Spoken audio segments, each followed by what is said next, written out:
1-2. What is this? 5 foot of roughing with a roughneck. Okay, so we in here, y'all. What up, Margot? What up? I'm gonna try my best, y'all. Don't judge me if I don't see you comment, unless you are slapping me in the face with what they call a tip. Okay, I may not see it right away, but I will see it eventually. Be patient with me. But yes, hopefully your weekend is going well so far. I'm gonna keep this party going. I'm gonna try to draw with my fastest fingers. Okay, we're gonna get this done. I didn't like the hand I drew yesterday. We need to put do some music. So, yeah, y'all come on in. Y'all know what to do. So people that have not seen this or have not, due to the algorithm being stupid, if you haven't been joining us for the past almost 30 days, I am drawing issue 5 of Tuskegee Heirs, which is our self-published comic book, independently published comic book. We started years ago, and it is years old. Not due to laziness. I don't want y'all to ever get that impression. I have not been lazy. It has been a lot of stuff, right? Long story short, it's been too damn long to get this issue out. How about that? So I'm here, and I came up with the idea to just go straight live with these, with this production, so you guys can actually see that it's coming. I don't want to tell you it's coming. You guys can come in here. This is not like a exhibition. You guys can talk, ask questions if you got comments and stuff. And of course, in an effort to at least make sure you guys get this when it comes out live in a few weeks. It's not gonna take months. You guys are able to go and pre-order this book along with the other books. If you've never read those books, if you've never had those books in your possession, that's all the stuff we can do. So you know. What's up? Thank y'all for joining. If you got time and you want to watch this page be rendered out, I'm not going to slow down and draw all of the background stuff. That's insane. I'm not gonna do that. But I will draw all the characters tonight if I can get them in. Tomorrow there's an event here in Atlanta, and I don't like trying to draw comics and do events. That's just insane. That's insane. Okay, I have some sense, a little bit of sense every now and again. So, but yeah, you guys welcome in. Y'all can definitely pull on up. There's no obligation. Void where prohibited, kind of thing, But if you see anything, or if you have some questions, or you know some people that want to get in on this process, please send this, and other videos. You can see a collection of them on my timeline. I've been collecting them on my video timeline on Instagram, and I'm doing this from my YouTube channel as well. Oh, we got questions off the bat. Who's your favorite character out of T and A? Wait a minute, what? Out of T dash A. What are we talking about right here? It's T and A. Who's that? Is that one of those slang terms? What are we talking about here? And guys, T and A. Whoever's in here, I see somebody's here. So we're working through a little. I know what that means in the comic industry. I don't think that's what you're asking about. I ordered food. Let me clarify first. Almost 2 hours ago. I'm trying to get in trouble right off the bat. Okay. Trying to make sure I understand the question. In Lafayette, but yeah. People that's in Atlanta, come on out tomorrow to that event. If you are in the local Metro Atlanta area, North Lake Mall. And then we'll go full steam. So if you see right now, Marcus is vendors and talking, creators. but It's definitely a family event, y'all. Don't be afraid of bringing people out. Like our feed, if you're trying to get out the house at least for a few hours. Come on out. So bring at least. That's why he's just talking. So if you at least ask me any questions, all right, over the next you few should minutes, be able to be happy. I got some posters in the car. I'm happy about that. Like, like our feeds are Tuskegee Airmen. So I just muted him for a second. I don't understand the question, sir. Are you trying to ask who is my favorite pilot amongst the, that sacrificed himself? After 74 years. All right, wow. So a big thing right now is Marcus can't really hear me. Listen, I know what that means in comic terms, y'all. But anyways, listen, I'm not trying to go off whoever is the deep end right now. But I'm gonna the times? Are you talking about the times for the event? What was that? Damn Yankee 19? I know. Sorry, type of yeah, I'm about to say, listen, man, what's my favorite type of TNA? Wait. We are starting this off as a family program. hold off. The times for the event, I believe, and I don't want to lie. You should check on Facebook and Instagram. I'm not gonna lie to you. I may not know when to show up exactly. I may not come exactly on time when you want me to come on time. That's the one thing. I believe they made a song about that once. But I would say at least come anywhere between 10 a.m. and I think it goes. Gosh, I want to say it goes to like 6 or 7 p.m. Right? But bring at least. Listen. This is the important part. Bring at least $28.72. No, I'm joking. I don't actually know how much it costs to actually get there, but it's a family event. Bring your people. The mall opens at 11. See if you get there at 10, right? What you can do is get a good parking space and then start checking your social media. No, I'm joking. Greg said it opens at 11. The mall opens at 11, so that makes sense. So you want to come somewhere towards the morning and afternoon, right? It should be free to the public. That's good. That's good intel, sir. Yeah, man. Bring your people, bring your family. It's gonna be cool. And they have a good, healthy amount of really, really talented folks there. Normally, we get in and we support Tony, is the organizer of this event, along with some other really, really awesome people. So it's a really cool event. They have supported us over the years, and so I did a poster. What up, Jaron? Good evening. Greg is in the background. I believe lallygagging. I don't really know what he's doing. No, I'm joking. He's gonna join us a little bit later. This is a poster I did for the event. Character I helped design. She is a goddess of creativity, I believe, is what the story goes. It's not a straight up story, but they asked me to contribute, and therefore I did it. You see what I did there? But it's the Atlanta Sci-Fi and Fantasy Expo. So definitely come on out, bring your people, and $27.82. I believe you should be able to get some posters, at least with that. So what platform do you have the best algorithm output for live drawing? That's a great question. I'm gonna have to go with Facebook because I think Facebook people actually show up. Our Facebook family has been watching us consistently, and I'm not sure if it's just because the people that know us show up consistently because they're good people, or the algorithm, because I don't know. YouTube is kind of consistently, not knowing me right now. So they don't know me on YouTube. So I think I've gotten, at best, maybe 47 people on YouTube right now. But I'm new in terms of going live. Nobody knows I go live because I've never gone live, especially consistently. So this is all new ground. And for anybody that's in here, I'll be there right patiently now, waiting. like Okay, cool. Thank you for coming. Bring like 17 people if you can. If you know 17 people that are just chilling, handling most of the go ahead and bring like 17 people. I'm sure you know 17 people. Run out of here. Right. Bring like 17 people. Don't you don't have to explain everything. Like our normal. Tell them to all bring $30. If you want to round up, you can tell them to bring $40. That's fine. Not for me. Y'all don't have to spend it on me. I'm just saying there's gonna be a lot of cool people in the building, man. You're gonna be upset if you only bring $10. Okay, that's all you can spare. That's fine. I ain't one. All right, so I'm not gonna slow down and do that weapon. Lord knows it's gonna slow me down. But that's happening tomorrow and Sunday. So if you guys are interested, come on out. And if you haven't seen this comic book and you want to actually participate in reading it, go to TuskegeeHeirs.com. That is HEIRS, Heirs.com. Tuskegee Heirs, right? We've had a lot of people say it a number of different ways. We've heard Heirs before, Tuskegee Heirs. We, for whatever reason, have heard Heroes. Not really sure why that's a thing. But they are heroes, but that's not the name of the comic. But it is what it is. We gonna What up, man?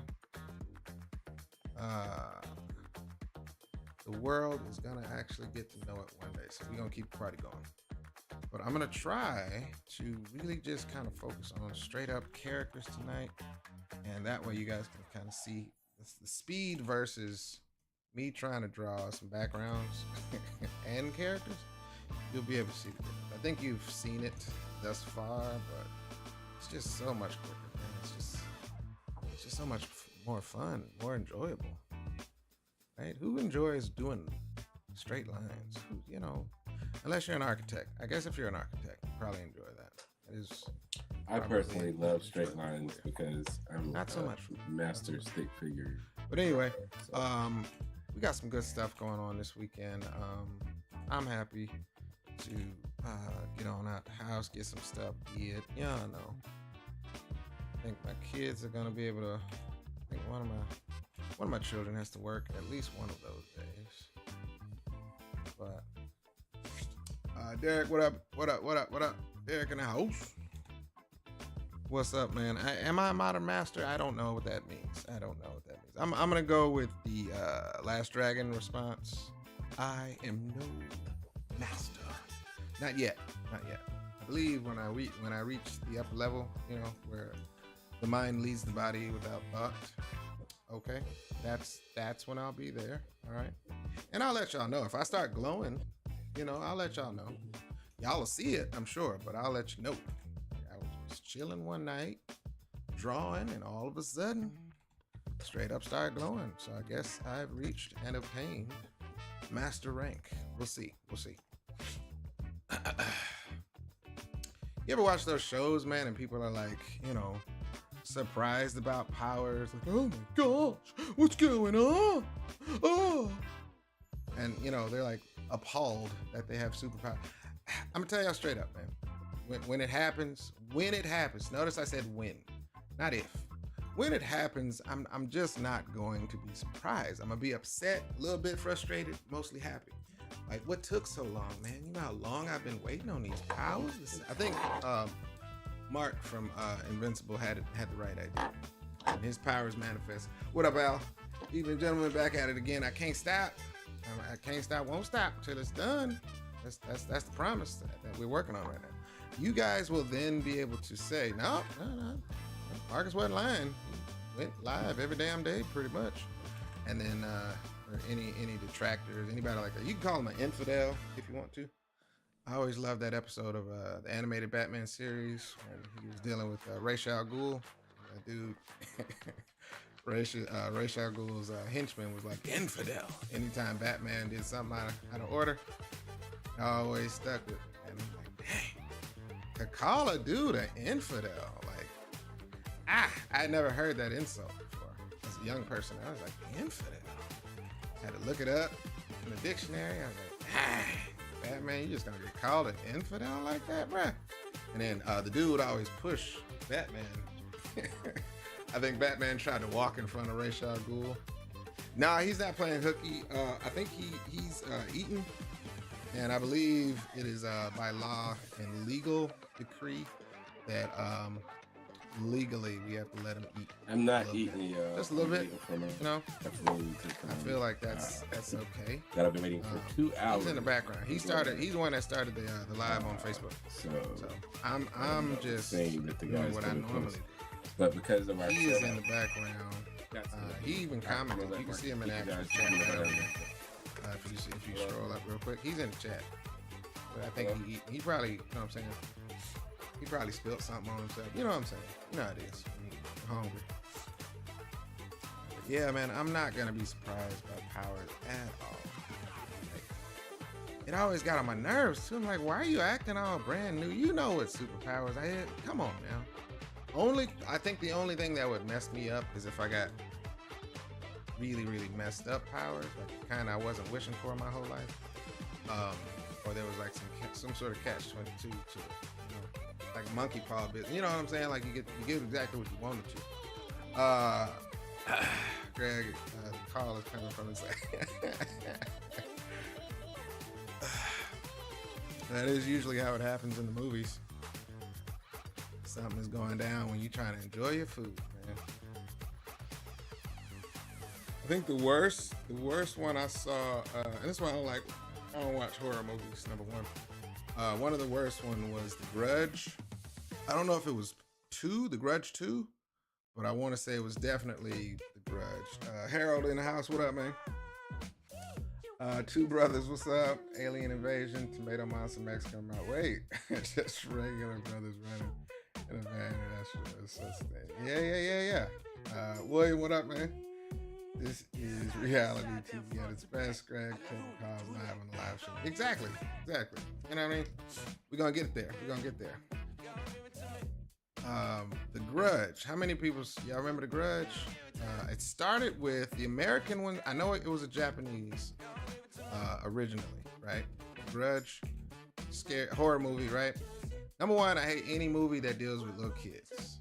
Like the little kid is a part of the scariness. Ain't nobody got time for that.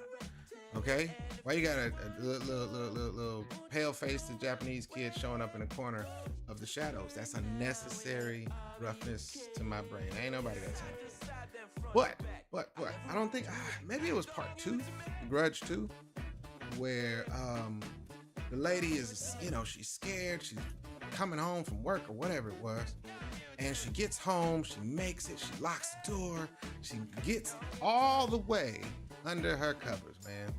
I'm talking about safe zone, like she made it.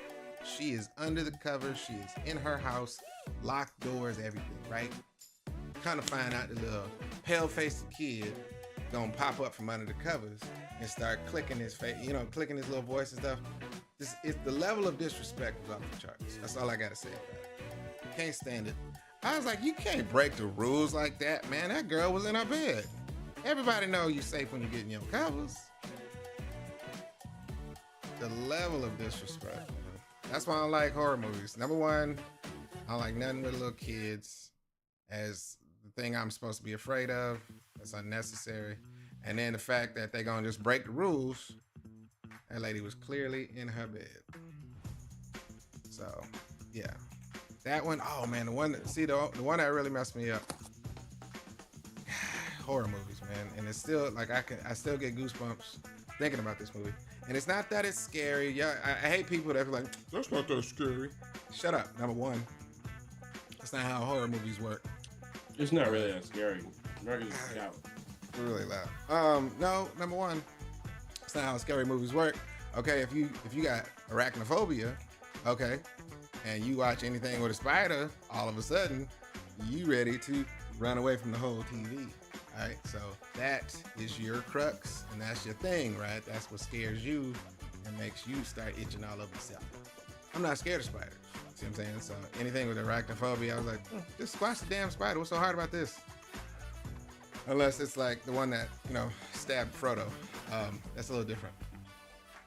I'm not scared of it, but I would definitely not go into that cave. That's my style. But coward. Listen, man, you call it what it is. The one movie that messed me up, still to this day, is was it Visitors of the Fourth Kind? I think it's called The Fourth Kind.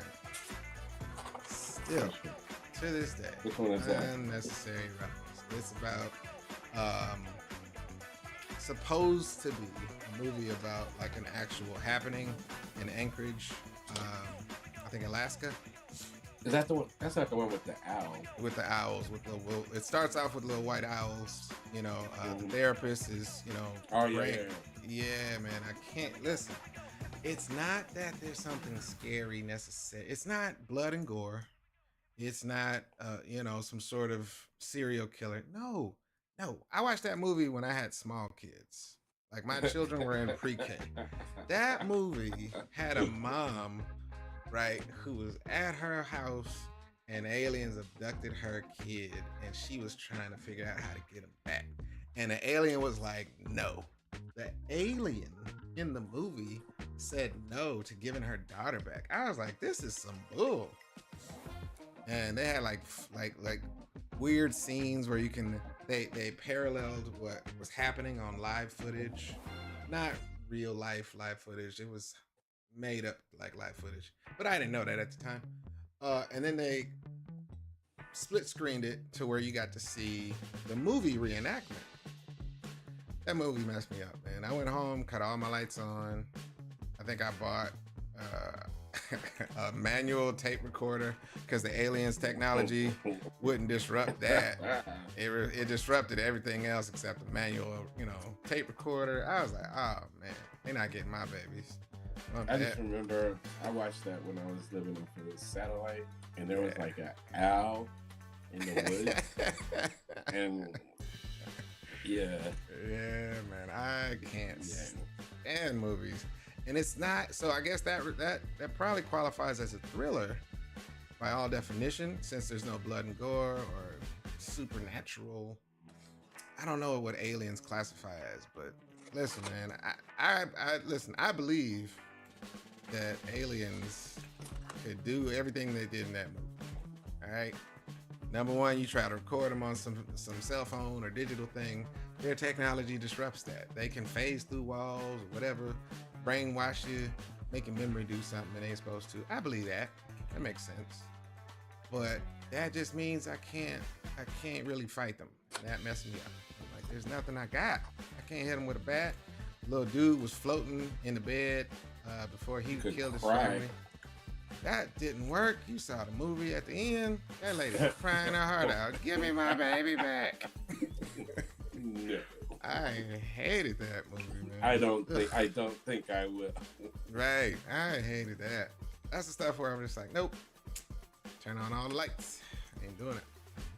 Okay, so I waited a very long time for this food, but it's excellent. So, No, that's good. You almost sound like you're trying to explain yourself to somebody. Who are you trying to explain that to? Myself, because I was like going in circles, like getting ready to do the Karen thing, like. Right. Can I talk to you? I promise I did not see that it was a 2-hour wait when I ordered, because I would have not ordered. Nah, man, that builds character, I think. Jaren says the worst horror movie he's ever seen was Dragon Ball Evolution. That's a fair statement. That's a fair statement. I mean, Jaren's lying. He has a Dragon Ball Evolution bumper sticker on the back of his car. That's good. All he ever talks about is how much he loves that movie. The actor that did that movie, I saw a really cool factoid. The actor that did that movie apologized like profusely to the creator of the actual Toriyama, and pretty much stopped acting after that. Like, he hasn't been in anything. Well, he was terrible, so it wasn't his fault, man. Can you imagine showing up to set saying, all right, so I took that money, but I hate what you guys are doing with this. Has anyone ever watched Dragon Ball Z? Because this is terrible. I would have probably took the money and no. I would have took the money and I would have went on a smear campaign afterwards, and they probably would have sued me. Kind of like what that girl did on Snow White. I would have blamed everybody on the staff, except. Well, I don't know if that would work. It was a movie, so it was something, man. It was terrible. It was a movie. I remember watching it, and I was like, oof. I don't think I watched it in theaters, though, because I saw the trailer, and I was like, nope, I'm not doing that. I feel like doing that with this Street Fighter movie that's about to come out. I think that's the best course of action, right? What's that? The new Street Fighter movie that's coming out. I feel like it's just out of respect, I'm not going to go see it. I don't need to. Mm-hmm. I'll watch it on an airplane one day when I'm bored. It might be fun. No, I know. When I watch it on the airplane and just want to laugh at something stupid, that's when I'll use it as fun. Be like, oh, there it is. Let me watch this dumb movie that they keep messing up for whatever reason. I don't know. Let's give it to a director that probably only played it twice. So, Harold, I'm on board. Like, the one movie I consider legit horror is Jaws. For about a week, me and my brother would cry when our parents told us to take a bath. There you go. That's the deeply traumatizing ones, man. That just shouldn't have been made, man. I was in Cocoa Beach. I want to say like 2016, maybe 2017, and I was in the water.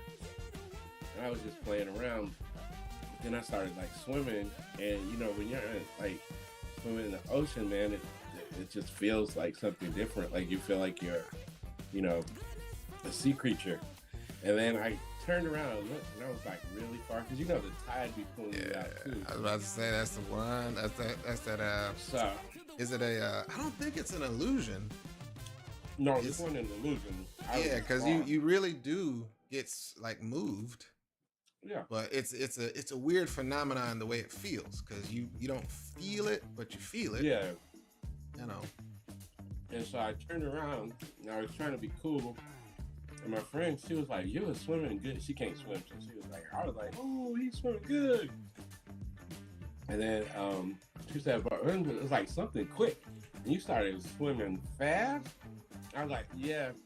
That was the point where I thought about being eaten by a shark, and I was trying to figure out what the hell I was doing.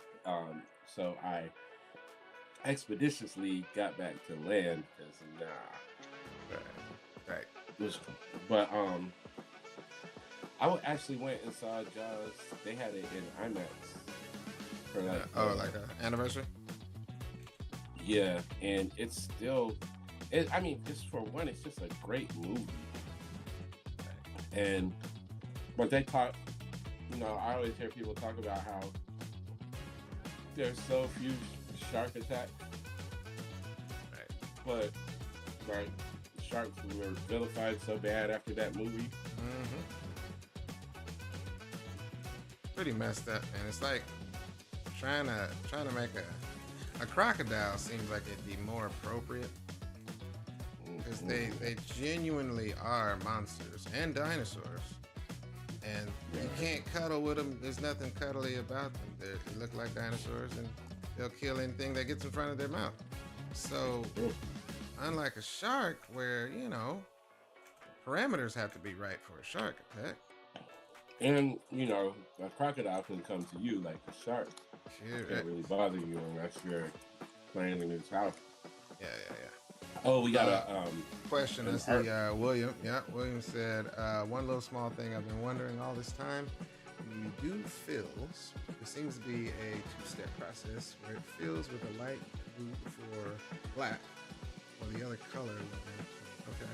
Is that strictly a paint tool side thing? It is, actually. I don't know if it's strictly a paint tool side, but it is.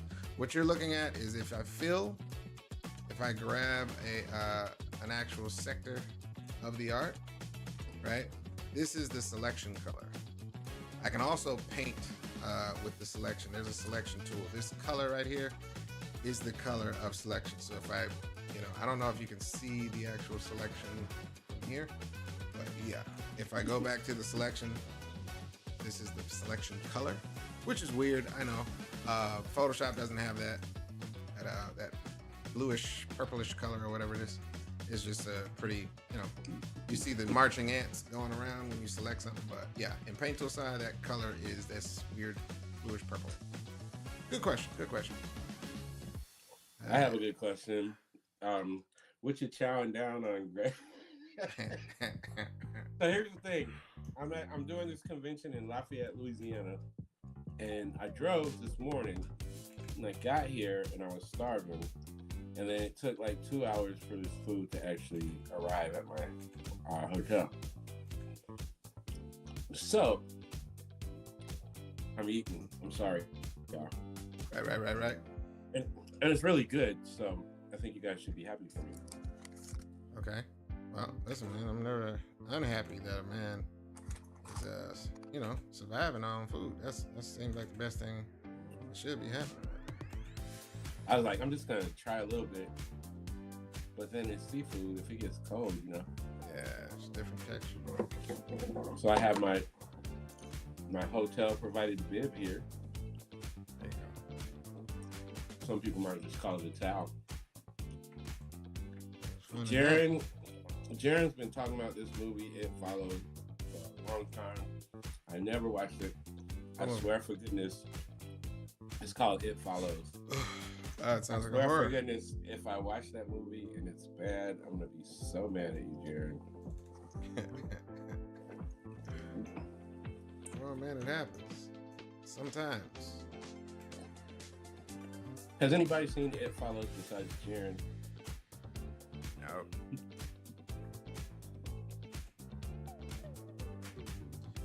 This is where we're gonna have to start cutting some comments. See, I don't like this. He's saying jealous. I was gonna head to Lafayette tomorrow, but stuff for work came up. Like we keep telling y'all, just don't go to work that day. Right. And then just deal with the repercussions. That's what I used to do. Can't remember what movie I saw that said it's okay to lie sometimes. Can't remember which movie that was, but I'm pretty sure it was. Did you watch the Melania documentary? Mm-mm. No. On purpose? purpose? I'm pretty sure. I'm pretty sure they said that at least once in that documentary. Okay. No, I didn't watch it on purpose. Sure. Again, if I'm on a plane and it's just there, and I just want to, go to sleep, or you know what I mean? No. Snicker to myself or laugh a little bit. No. Look, I won't have to pay for it. That's why I watch all the movies I refuse to pay for, Greg, on the plane. Well, movies that I know were terrible. I be like, well, ain't got nothing else to do. I might as well subject myself to torture now and deal with the consequences. Stuff like that. Man, I miss being in Louisiana. I'm at a gas station. They were selling crawfish outside. I'm about to say, you ain't get no boudin yet? I had to force myself not to get gas station crawfish, y'all. What about boudin? Yeah, man, I don't mess with the swines. Oh, okay, that's right.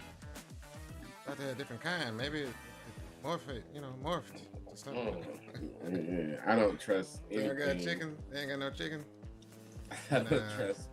With boudin, I don't trust nothing.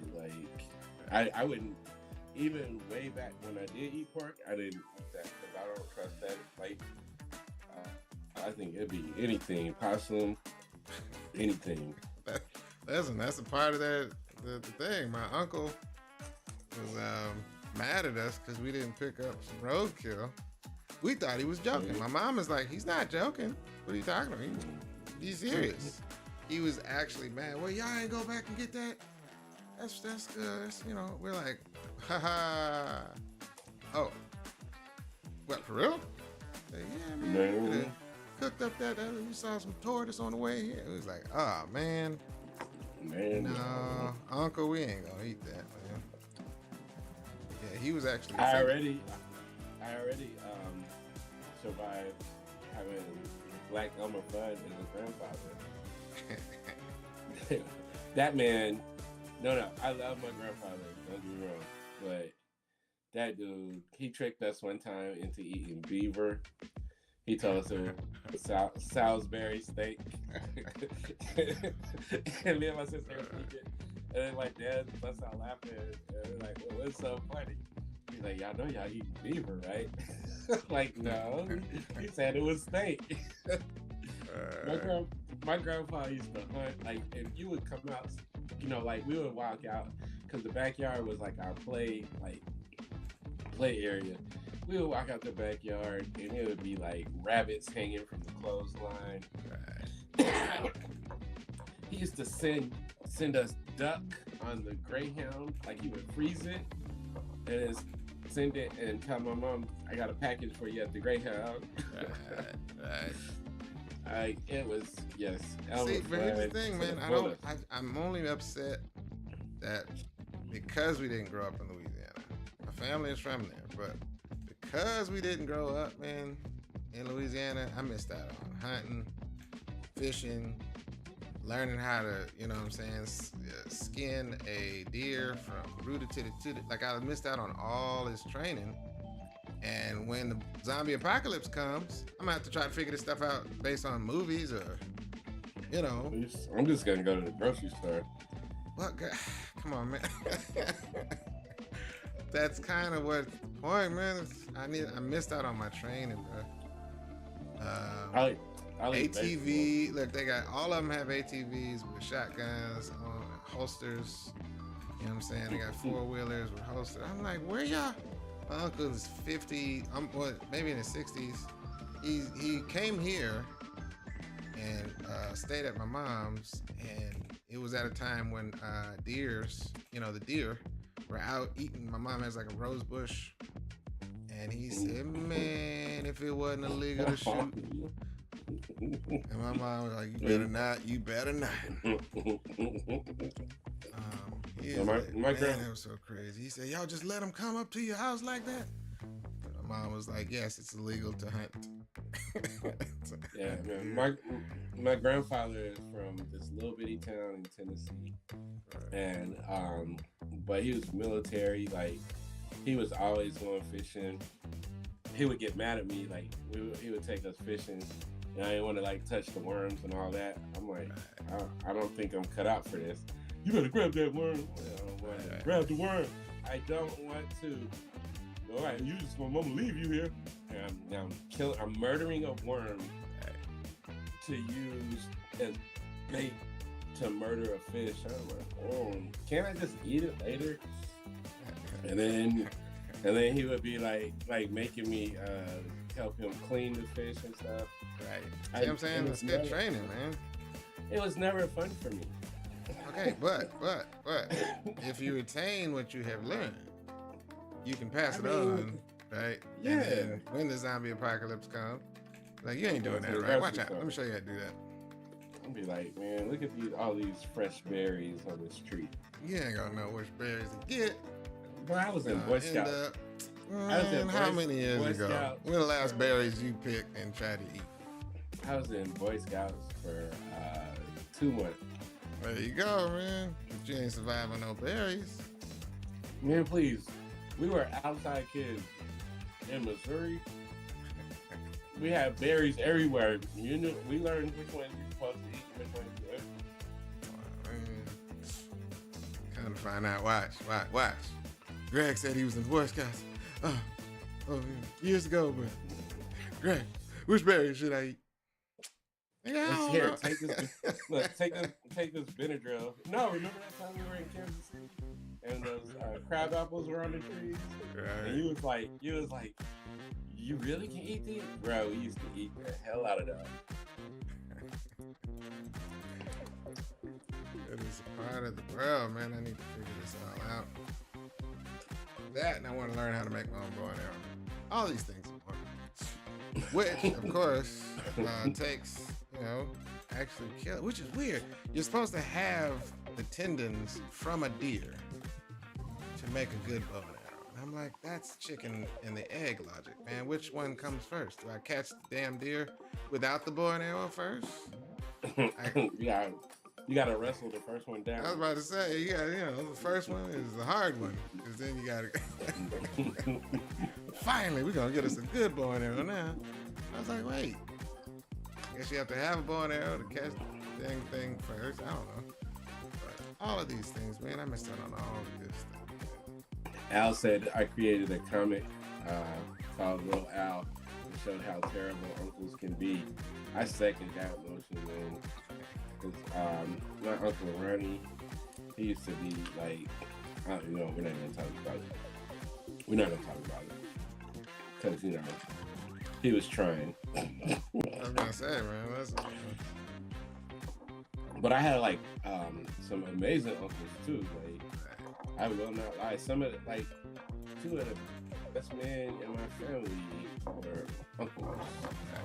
So, I will. Shout out to the good uncles.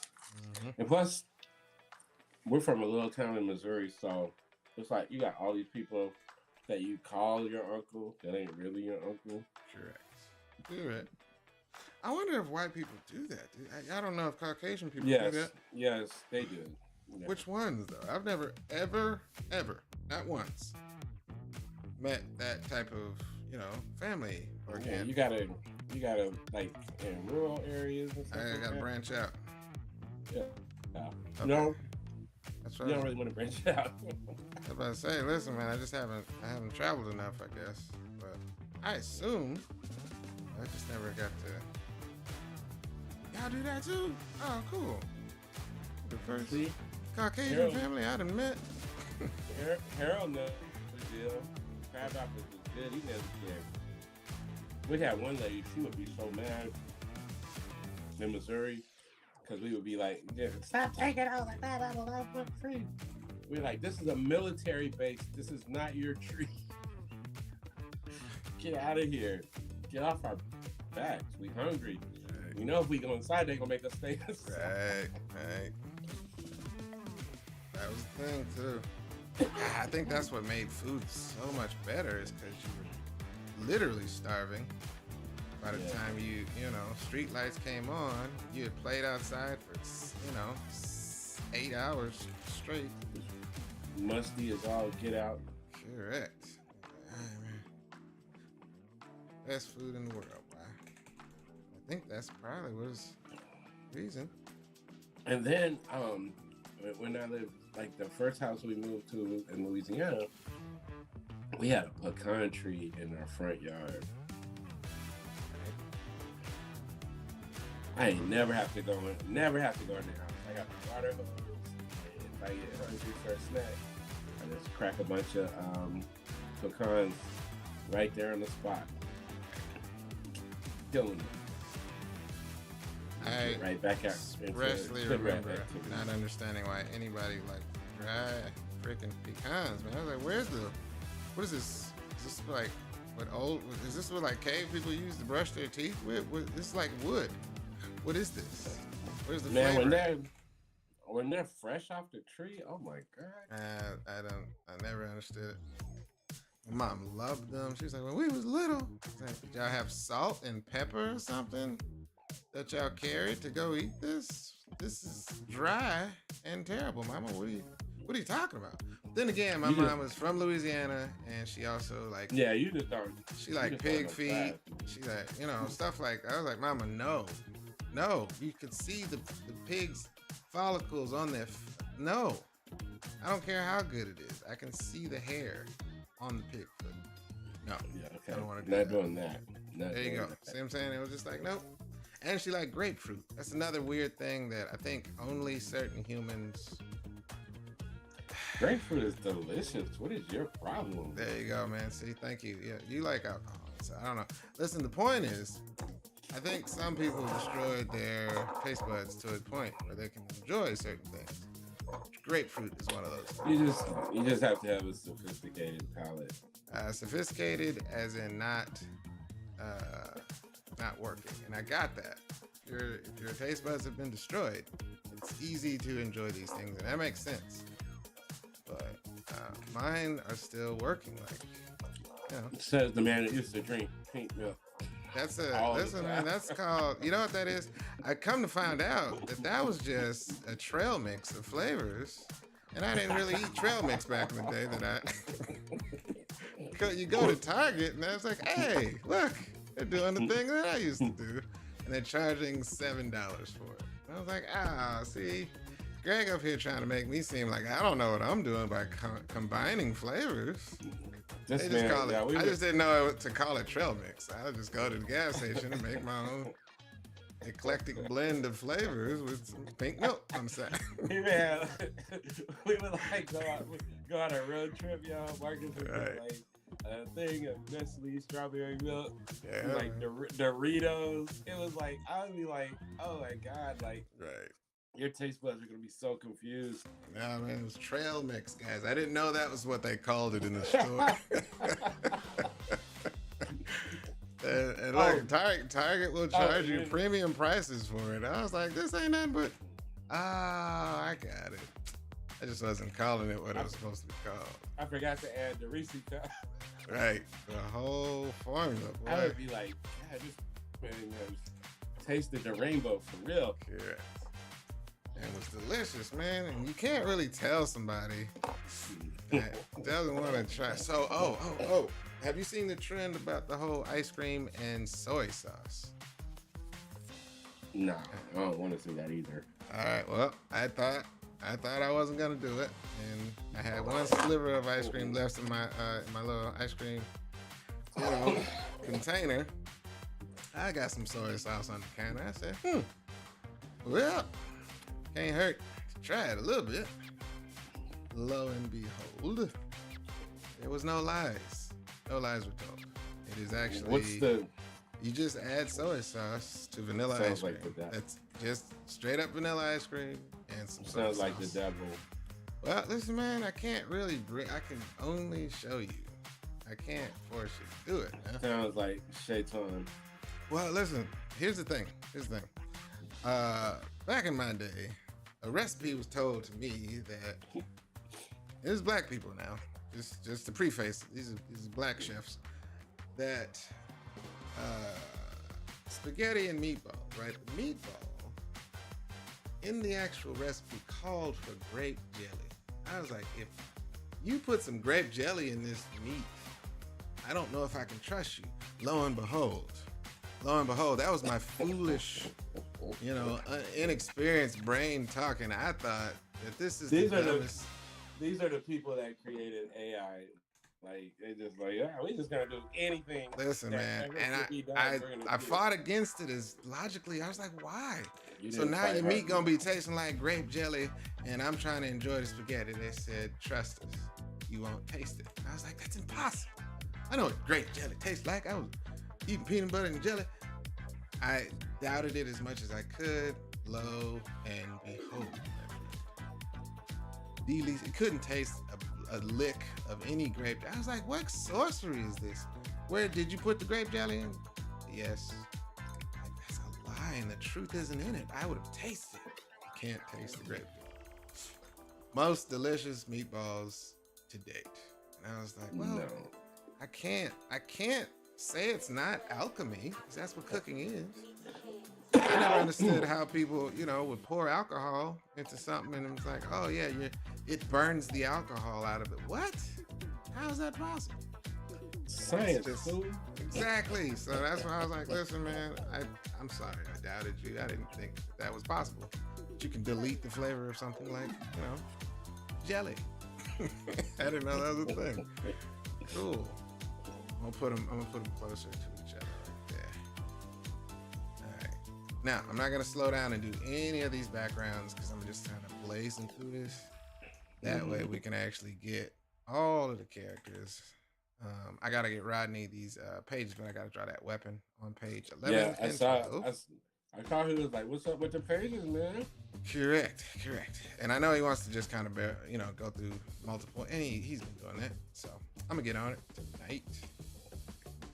Yeah, but like if you have anything ready, I do. But that's what I'm saying. The only thing that's not in there is the weapon. Or the weapon. Yeah, and a little bit of background on page 12. A little background on page 12. So I was like, it's coming good. But I don't want to make it too. I don't want to lose what they call momentum. Hey, y'all, I don't have my regular setup, so I would be liking those comments in Facebook, especially the good ones, unlike Jaren's, it follows or whatever. But I'm just letting y'all know, we still love every one of these comments that y'all leaving. Man, they got me sitting next to Rodney Barnes. What does that mean? Rodney's the GOAT. I mean, I'm cool. He seems to like the hard thing when we talk to him. But it's just like, I'm going to be sitting next to him. He's going to get sick of me. Because if there's ever a slow period, I'm going to be like, hey, Rodney. So, Rodney. If y'all know who Rodney Barnes is, then you need to lightly slap yourself on the left cheek. Man, not everybody can know everything. I keep telling you that, man. Everybody gotta go through what they call education. You have to learn. You have to unlearn what you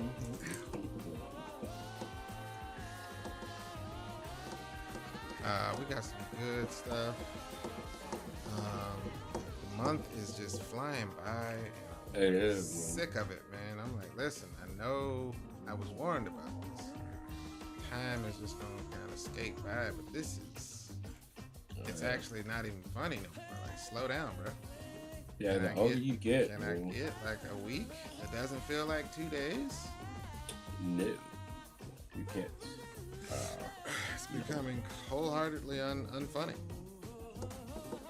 It's, what? The 15th? Stuff like that. I know it's Friday the 13th. Anybody have any traditions about these? We were talking about horror movies earlier. I didn't realize it was Friday until just now. Man, I just know one time I was in Idaho. I think I was either 6 or 7, one of those. And I came home from school and I was like jumping on my bed, and then my bed collapsed. And then I automatically thought about whoopings that could come because why did the bed collapse? Right. And then I just kept putting it back together, and then it kept falling apart again. Right. And then my parents was gonna be coming home soon, Right. and so that was like a really traumatic experience for me. Probably deserved it though. Oh, definitely. Yeah. Some traumatic experiences are really good lessons for life. Yeah. And it was Friday the 13th, and my sister wouldn't help me because I shouldn't have been jumping on the bed in the first place. That sounds about logical, man. Yeah. So. Especially if you had already done something previously. Well, I will say this: my sister, like growing up, she was my best friend. She was my protector, and she was also my tormentor. Right. So it's like she ran the gamut of like what an older sibling is supposed to be. Like if anybody tried to mess with me, she'd fight me. Right. If like she would like if she had like if we only had a little, she would always split with me and all that kind of stuff. Right. But in times of abundance, she would just do me dirty, man. It was that's how it went. Right. She almost got me killed one time. Listen, man, I think we need her side of the story, man, because she's definitely like what. So there's a few questions I gotta ask because you've told these stories before of how much of a thug your sister was and how she beat you up occasionally, and I would like to hear those stories firsthand, personally. I could do you one better. Right. Ask my nieces because we were talking about it one time, and we had some other friends there. And they were like, no way, because you met my sister. You see how nice and sweet she is. Correct. But I'm telling the stories, and my nieces are like, I believe Uncle Greg. Because she's a thug, man. She's a thug. I know, but I need to hear it from her side, man, because it's weird until you hear it come out of the mouth of somebody who is in fact a sweet person. Then whenever I don't believe whenever we talk about it, all she does is laugh. Right. But see, there was also like some animosity. Like my sister is 3.5 years older than me. She was like a good bowler, and she was in a bowling league. And there was a team, but it was only 2 kids, and they were both like one of them was a good bowler, one of them was decent, but they needed a third person to balance out their scores. Right. And so they put me on their team. I sucked. I was like 6. I truly sucked.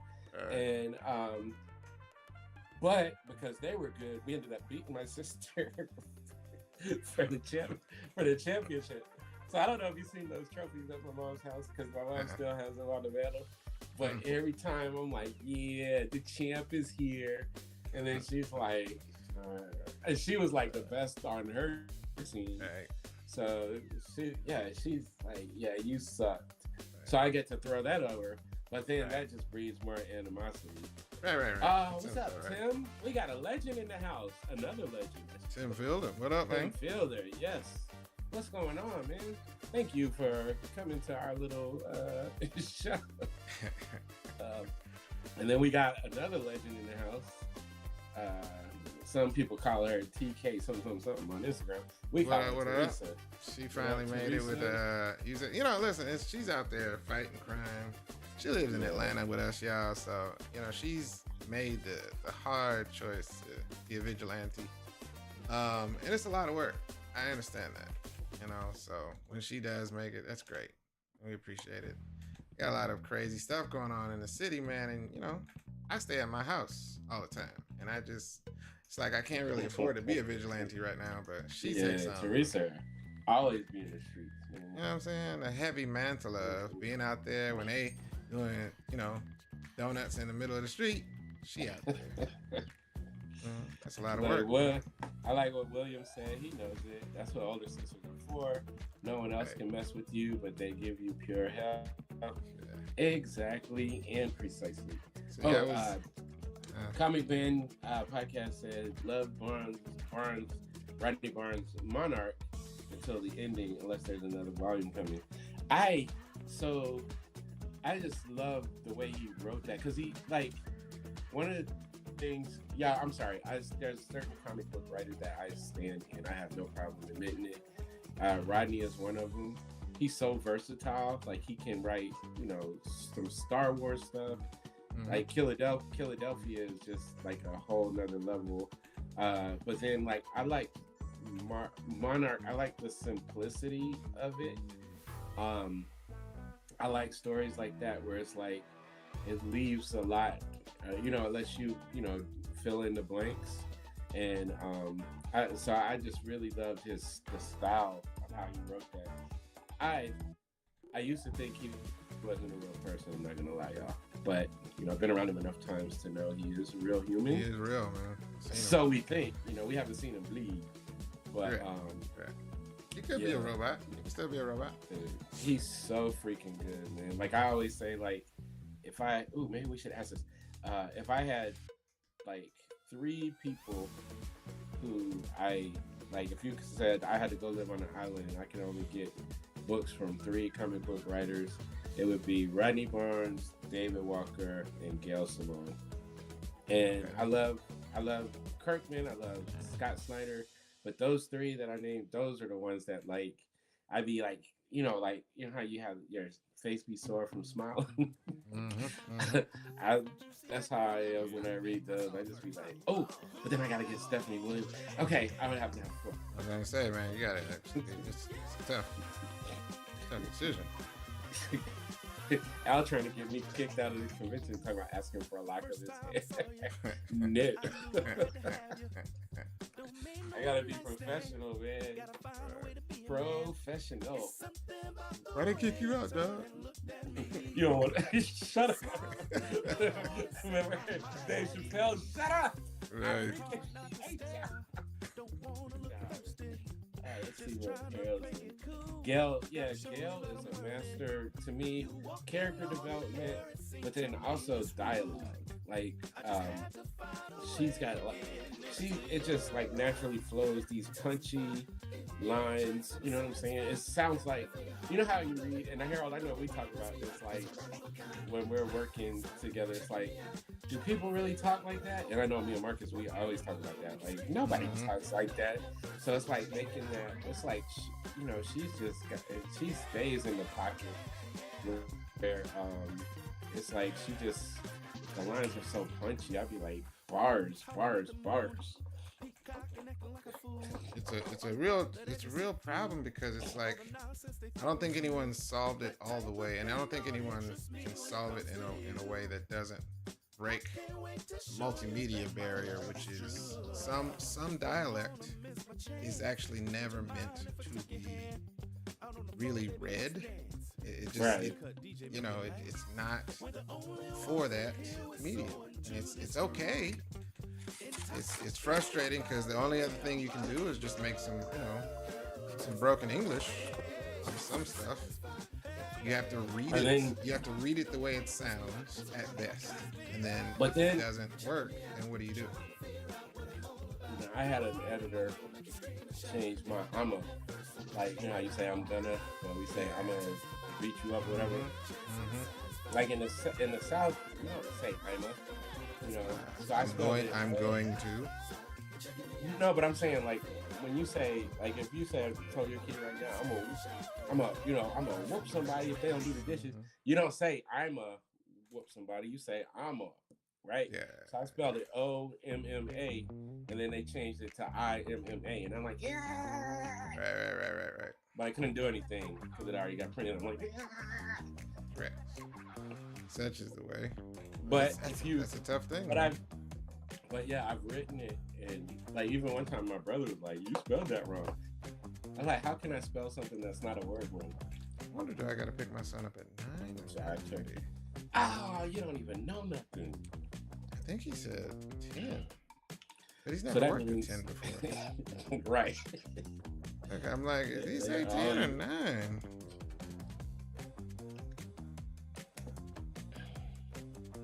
I'm Gonna Get You Sucker was a great movie. You are correct. Where your theme Anybody- music at? Anybody ready for scary movie part whatever? The Wayans are back in the house, so I'm a little bit excited for that. Hopefully it'll be solid. Right. I know it'll be stupid, so that's a good thing. Is everybody coming back for it? That Marlon and Sean are back, and then whatchamacallit, Regina's back. Yeah, I was about to say, Virginia don't come back, man. It's a travesty. Yeah. She needs to be in every movie, period. She's just such a wonderful human. Keenan is actually back too. Like, I guess we're helping with the script or executive producer or something. So right, he's not in it. Well, Keenan hasn't really been in it. It's been Sean and Marlon. No, I know. It seems like this would be a good time to reprise, or not reprise, but to get back into getting that feature check. There's no reason not to be in some. He could be a background character, you know. Get that money. I honestly think Keenan has always preferred being behind the scenes, but I don't know. That could just be me. But he's as long as he's back on it, because he's the one that always challenges Marlon and Sean. Yeah, that could be funnier. Yeah. So I watched Norbit recently because it was on Tubi. I haven't been on Tubi in a while. I stopped this run. And that movie, I liked it better now than I did in the when it came out. Mm-hmm. I had expectations going in. That's why I think I didn't like it as much. And I was like, it's not Eddie Murphy, but he actually did that on purpose. He was trying to be another person. Yeah. Fully immersed into one character that doesn't sound like Eddie Murphy. For the whole movie. Yeah, but it was definitely better than what I thought. Harold said if Keenan comes back as Jerry Curl, good Jerry. I would like for him to do Frenchie from In Living Color. But Frenchie was one of my favorite characters. He was just a mess. Whole big mess. But could they do In Living Color again? Would it work? Yeah. Or would it be? Yeah. Would it have to be formatted like Wild 'N Out or something? Or could they do it the same way? I mean, Key and Peele, they did theirs. They could do it. I just don't think they would ever want to because how they got treated. Right. But that show made so many. Whenever people ask, could something be done today? Yeah. And we have South Park, and what South Park just did at the end of 2025. Okay, but you know what I mean? Because you were there. No, I know. The Fly Girl, you know what I'm saying? Everything, the whole vibe of that show. They could do it. I mean, it's weird because now a lot of people ain't really even trying to watch the whole show. That's what I'm saying. It's different, and but their skits, because their skits still be getting views. Right. So they were chopping it up and putting it on. I've seen I didn't really watch Key and Peele when that show was on. Because I thought it was black. I don't know what network it was on. What was it? Was that comedy? It was on Comedy Central. Okay. Yeah. For some reason, I never had Comedy Central. Yes, you did. When? You watched the Chappelle Show. Okay, but I don't know how I was watching. Because that must have been what year? I think I stopped. No, you know what? You're right. Because I stopped South Park. Yeah, I stopped having cable when I moved to Logan.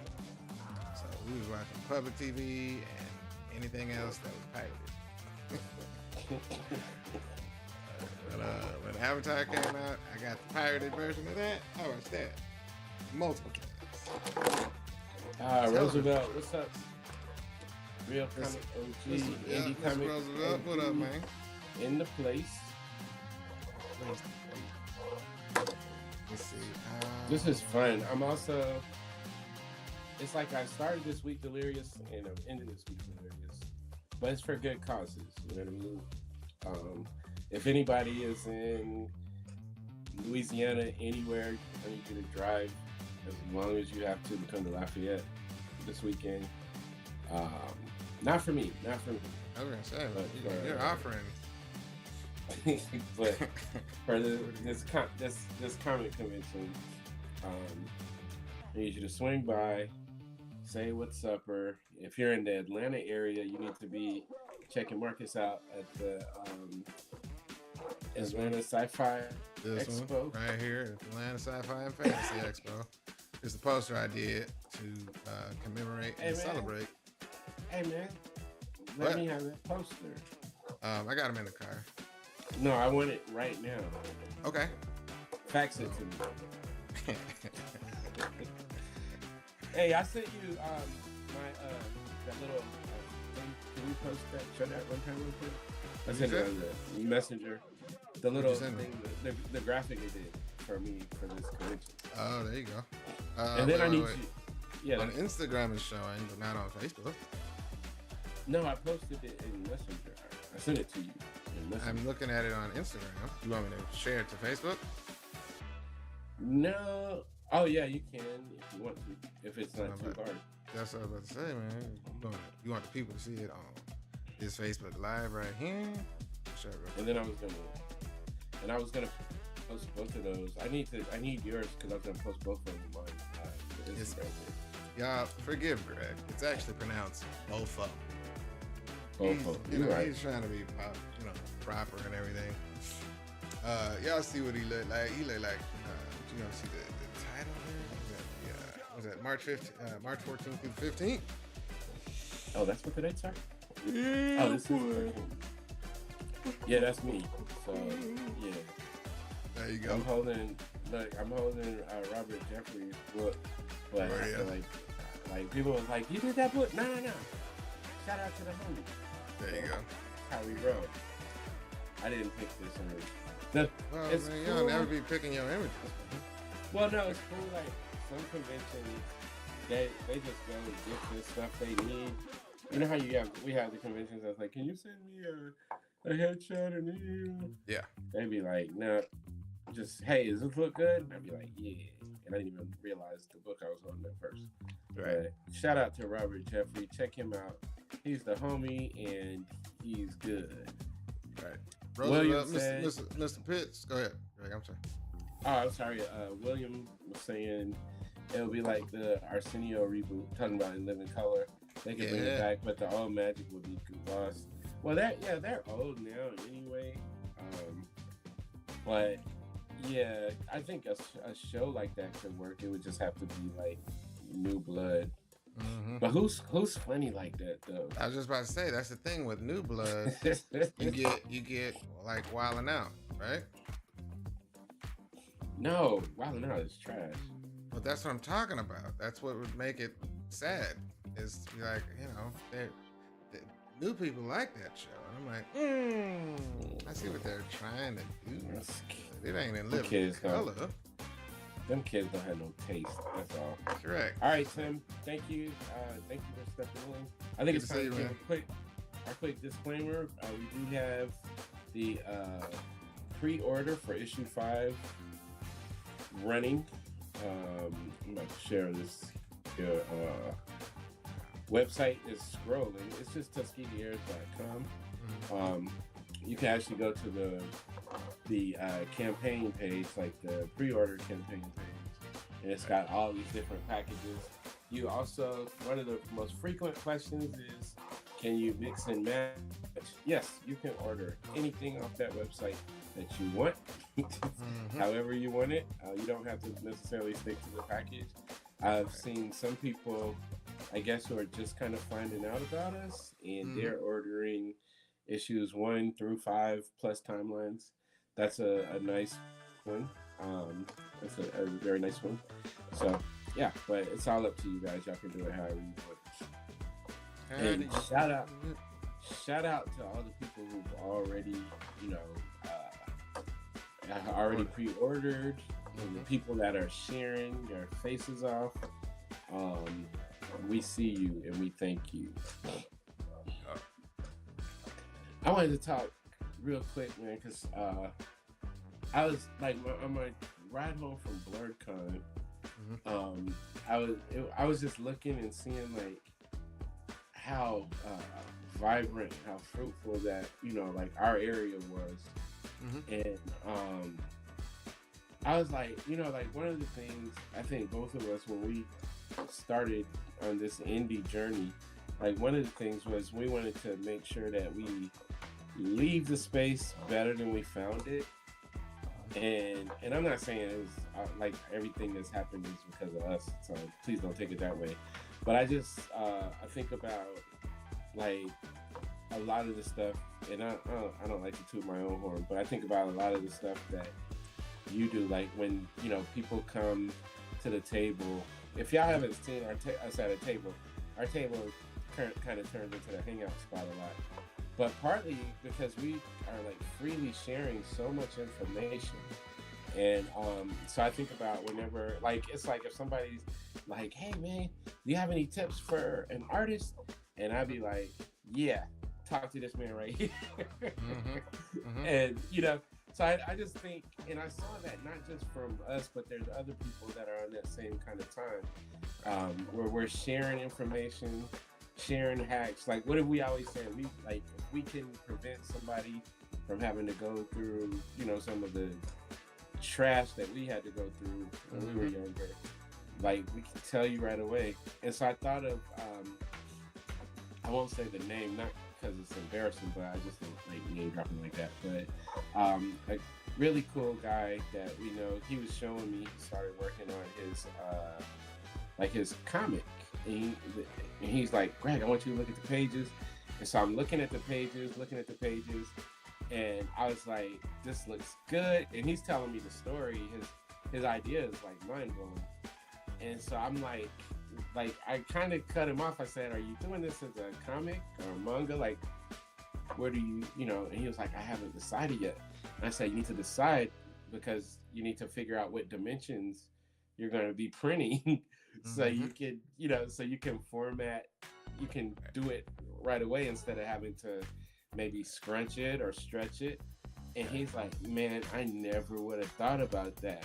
And I was like, well, I'm glad that I'm able to tell you that, because as somebody who's got to the point where you're ready to print and the printer's like, yeah, man, y'all got to resize this whole thing, you know, you know, and then you can end up, you know, based on your resize, you might end up, you know, like stretching or distorting the art. So, yeah, so I just thought about that, and he was like, dude, thank you. And I'm glad I'm reminded, because I told him I was going to send him a standard comic template. And so, like, I just say that to say, everybody on here, that y'all making books and y'all doing stuff, I just want to keep that going, man. And so I know most of you guys personally, and I know that y'all do this, and I just want to say, like, I want us to make that our mission, like, collectively, like, to share information, don't gatekeep. And I'm saying a lot of this because I had an encounter recently with a hardcore gatekeeper who's now like seeing that these Black conventions could be lucrative. And so now they're like, hey man, what you think? And I'm like, well, yeah, no, give it a shot, because I'm gonna share the information, but let's just keep that information thing flowing. I think about Roosevelt. When we first came out, Roosevelt hit me up like really early and with Tuskegee, and he was just like, man, you know, if you guys need anything or you have any questions, you know, I'm here for you, you know. And so yeah, that's my little soapbox thing. Nothing major, but just share information, y'all. Give as much, because like we get a lot of support, a lot of support. And I would feel like crap if I'm just taking and not, not throwing anything back in. Yeah, no, the cool thing about the shows, and this is where somebody was asking, are you excited about going to the show? And, I'm like, well, the one thing that can't be, you can't take away from the shows. I could be tired, I could be exhausted, and oftentimes you are after sitting somewhere for over 8 hours and talking. I said, but you never, man, it's really, really unlike anything else to really genuinely talk to people that are excited to just be in the building. You're doing what they're aspiring to do. And they're looking at you saying, and I got to talk to at least one young man that I can say that he's fresh out of high school. He's like, man, can you give me some pointers as to how, your career? And I was like, that's a really big question. How did you get, he said, how did you get to where you are now from where starting out to where you are now? How did you get the fan following? How did you get, to publishing a book? I was like, it's not a one thing. I said, to say it in hindsight, I said, it's almost like, it feels kind of like a cheat. I said, there was no one decision to get here. I was like, and I pointed him to Greg. I said, me and Greg have been kicking and working since 2000, man. I said, but there was no guarantee that we was going to work together for multiple projects or for multiple years, for that matter.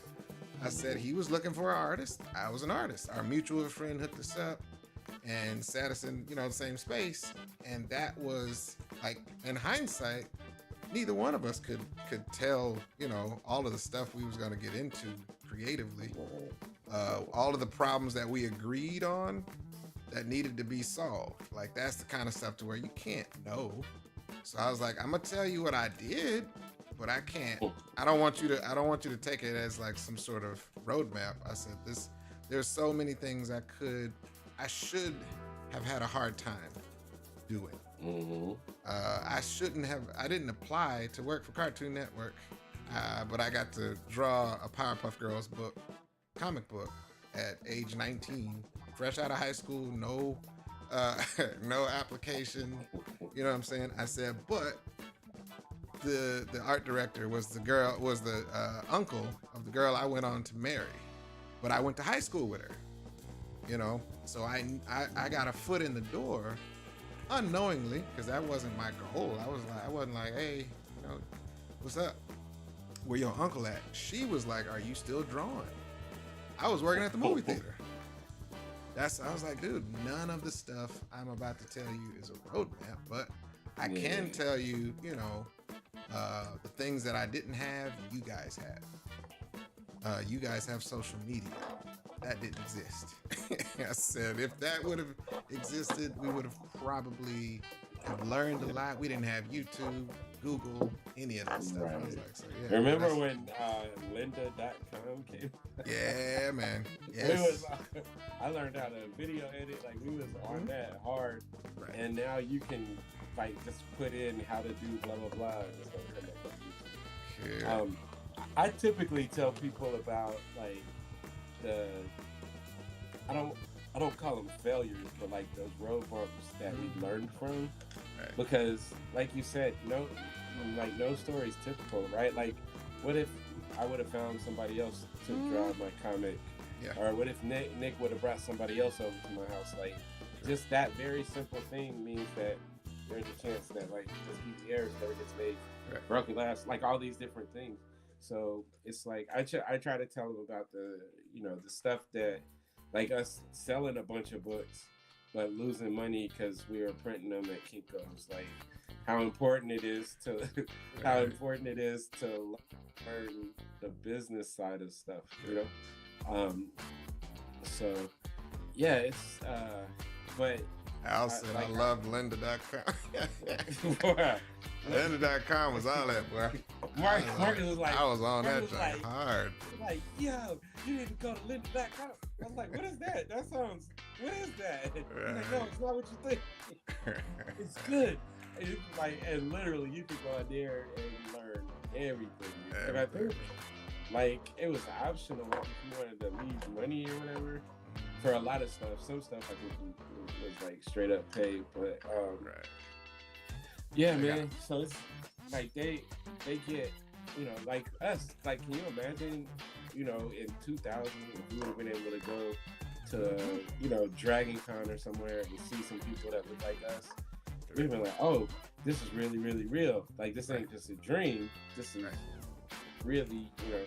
So we are, I think, a real example of some dudes who had these dreams and we forced them into reality, you know. But it came off of, like, Marcus, you know, doing hero cats and learning what it's like to be behind the table at a comic convention, learning who to talk to, or like me doing, you know, us doing those children's books, and, you know, like being able to navigate in those spaces. I was given, on my way here, I was giving somebody advice that I got. Remember when they used to have those seminars on Saturday? Mm-hmm. Oh yeah. Book Logic? And yeah. And it's like, you know, that the first thing they tell you is making the book. Well, that's the second thing they tell you. The first thing they tell you is making the book is going to be the easiest part of the process. Right. No matter how hard that is, it's still going to be the easiest because it's way harder to sell them. It's way sometimes you have to get outside of yourself. And Marcus can tell you, it's not that I'm not a personable guy, but I really used to hate like small talk. Like, so we would go like on conventions and he'd be like, hey man, you gotta smile. You gotta be nice to somebody. And I'm like, this is stupid, you know? But now it's like, you know, it's like, okay, this is part of the business, right? And we talk about it all the time. You go to conventions, you'll see people and they'll be looking crunchy and are not looking up at people or being really short with people. And they might buy the book or buy your art because they really like it or want it. But we found that when you actually connect with people, you can create like a relationship. Right. I made that post last week. I was like, y'all be over here yelling at each other online. Like, I know all of y'all personally. You know, I know this is not just a face. You know, this is actually a human being. Mm-hmm. You know, that you know, so it's like we get to have like relationships.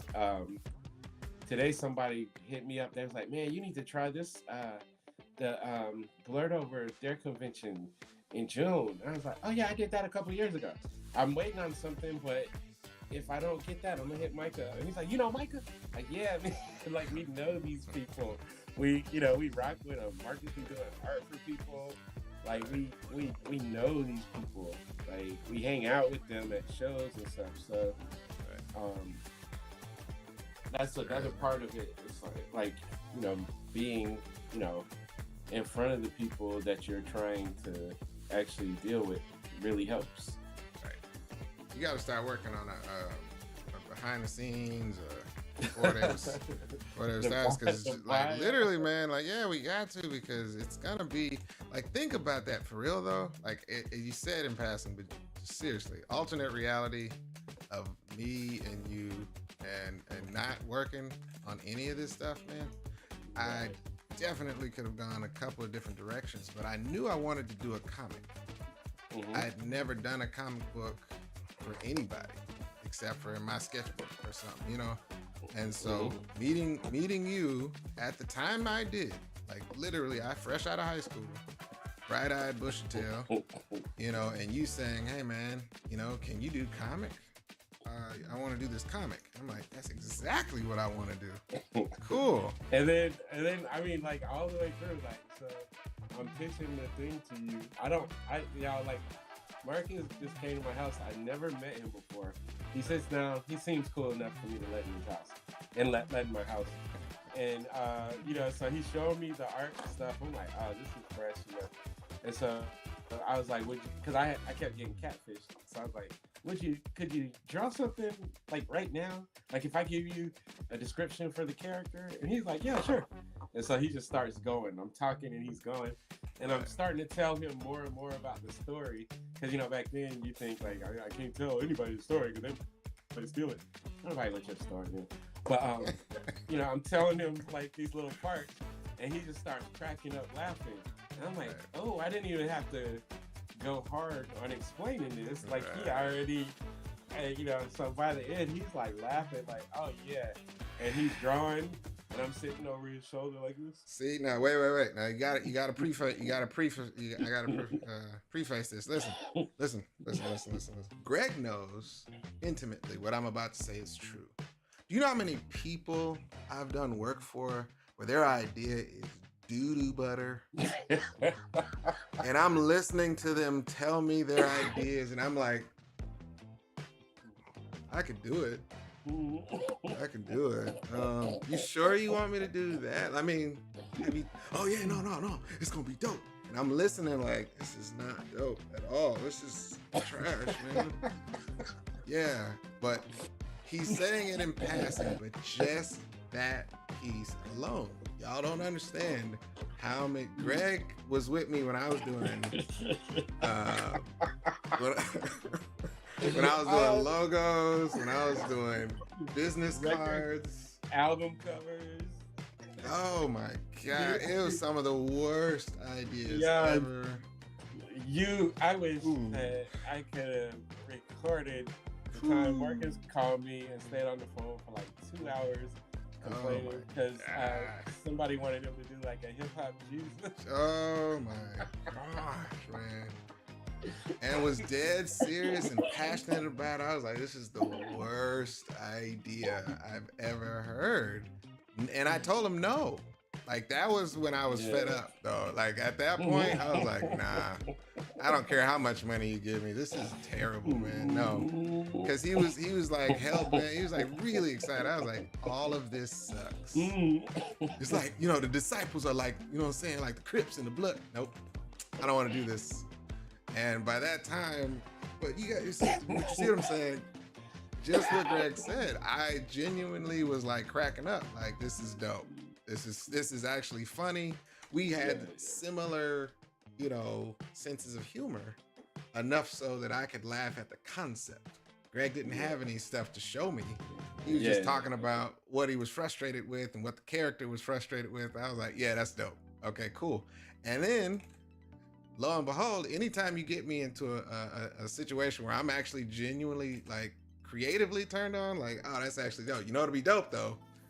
And then I start giving feedback, and that's something I never really done. I hadn't done that before, except in closed arenas, like with my brothers or something.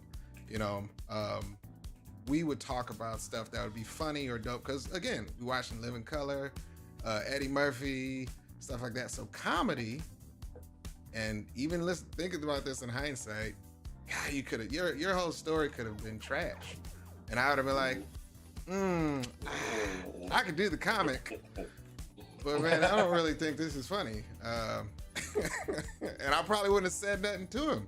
I would have did the art. I would have left and said nothing about the comic. I never would have looked back, but it was hilarious. And I was like, this is dope. Yeah, it was. That was the start. And then they were like, all right, so we're going to do the comic. And I was like, okay, so that means I got to write a script, ain't it? And, but yeah, and it was fun, but it was also, like kind of being in the trenches and seeing how we work together. Right. Like I'm not gonna lie, I was like, I have no idea how we're gonna format this, so I'm trying to figure out, and then like Marcus is like, oh no, this is what you do, and he already had it laid out, and we just had to print. I'm like, how in the hell? Like, this dude's a genius. And so I felt like our creative, like certain things that I may not have been strong at, Marcus was, and vice versa, Right. which just made it like, so we were rolling, y'all, and we, you know, we did a lot of stuff, man. Because remember, at one time we thought we called ourselves having like a graphics type of thing, and I would like me and Nick would be out there finding the clients, and then Marcus would have to do the terrible logos, and yeah, but we was, you know, we just always kept going. You know, we got to it's like the state battling website. Mm-hmm. It's just a you know, and that showed us, that kind of cemented like, okay, we know how to, we can come up with dope stuff, and we can, you know, like that people Mm-hmm. will, you know, there's people walking around with that logo tattooed on their body, unless they covered it up right now. But you know, it's like we had, like, I remember we had like people like from France, you know, shouting us out. We were doing, you know, we were doing stuff and reaching the people, and so it's like, yeah, I think this is a lane. Mind you, we were still, you know, taking care of families and doing all this other stuff too. But I like to say, like, it's a lady that we know. One time she was like, "Yeah, I've been with y'all since day one," and I was like, "Lady, you found us in 2016. We was already 16 years in when you met us. Like, we appreciate you, but day one, you didn't see them cornrows Marcus was rocking. You didn't see the Jesus man. You didn't see me holding a toddler on my, you know, like on my knee while we're like working and I'm trying to type it. Remember those days at my crib where we had like Ronnie, he would be over here making beats. Beats with it, yeah, man. Somebody would be playing like whatever, like Xbox or whatever, PlayStation. We'll be in the corner, like Marcus drawing. I'm right, like y'all. Those was the days, man. Really, and then we would stop, in the middle of all that and go play basketball. And then come back and keep working. Yeah, we was getting into it. A lot.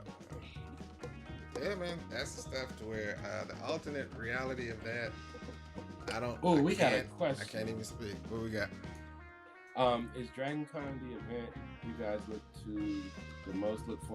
forward to the most? For me, I say it's top 4. DragonCon is great because it's home and it's like a mammoth show. We're gonna make a lot of money. There's a lot of good things to it. But I think I have to throw DreamCon, MomoCon, and BlurredCon in. I think those are the 4 that I look most forward to. New York used to be there. I still like New York, don't get me wrong, but I know. You haven't even been able to sit in a doggone artist alley in New York in the last few years. Yeah, they've been active. I don't want to say it. I don't want to go yeah, man. But but DragonCon is definitely one of them. DragonCon it's different, I think, because while you do see some of the people at DragonCon, you see them at other cons throughout the year, but there's a good portion of people that come to DragonCon, like our fans, I can't speak for everybody, but a lot of our DragonCon fans, we only see them at DragonCon, and they only buy, like, they don't even order online.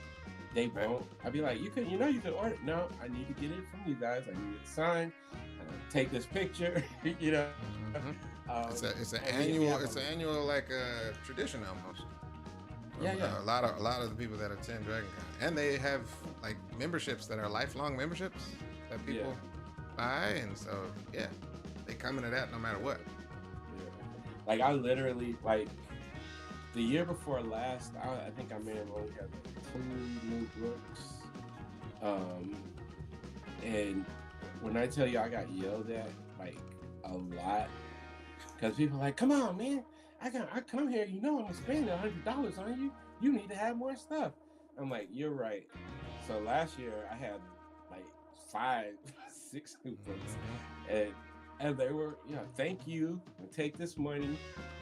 You'll have people that's like, yo, can I just pay you now for all the new stuff that you have?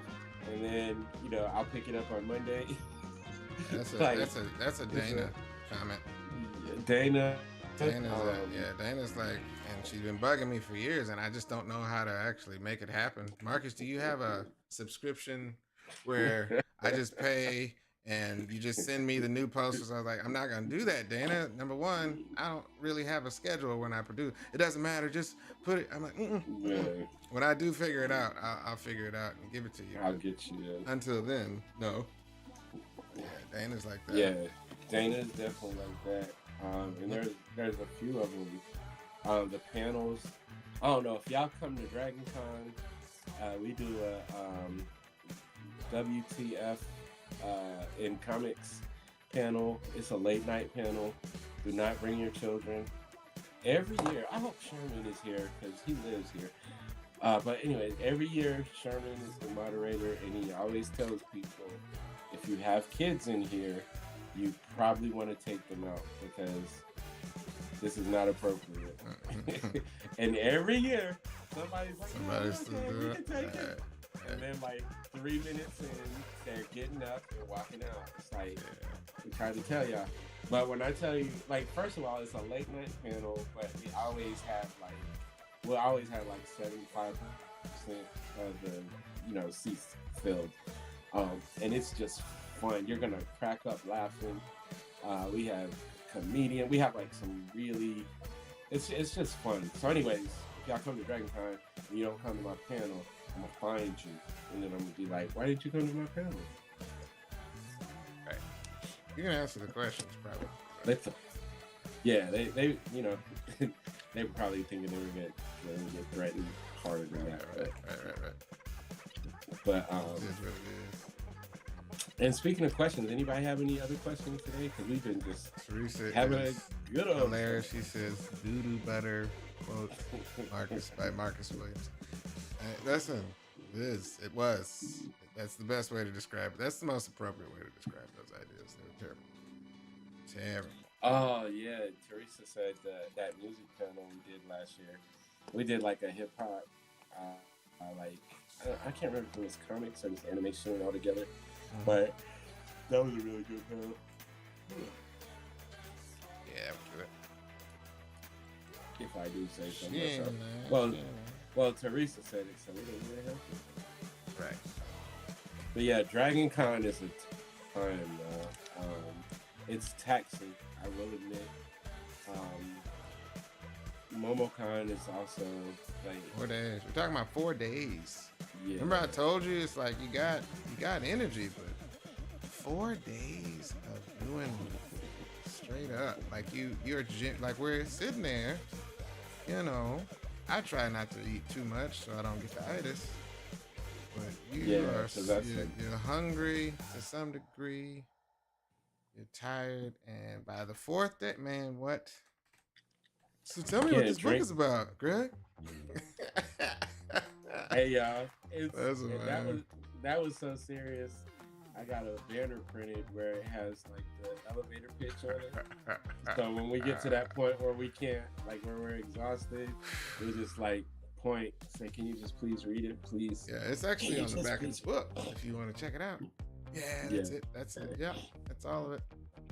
That's how you know what it's about. Remember at Dragon Con when I got that knot on my wrist because we signed. That was our best year at Dragon Con. We signed so many things, and I had like a knot where I couldn't even like do my regular signature. I had to like move my whole arm to draw like when you were a kid. Right. I think Marcus, because Marcus draws so much already, his wrists are like. Oh yeah, you gotta know how to displace those. Those tendons are vibranium. Correct.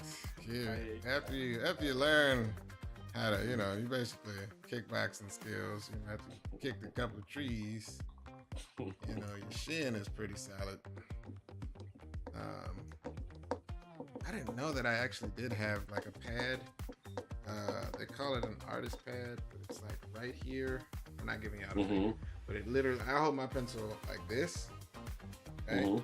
So on my pencil or pen or wherever I'm drawing with, literally is pressed right against this part of my finger, and they call it an artist pad. So it doesn't matter how you hold your pen. If you put pressure on your finger while drawing, multiply that times however many years you've been drawing, you're gonna have this little like pad, like a literal cushion.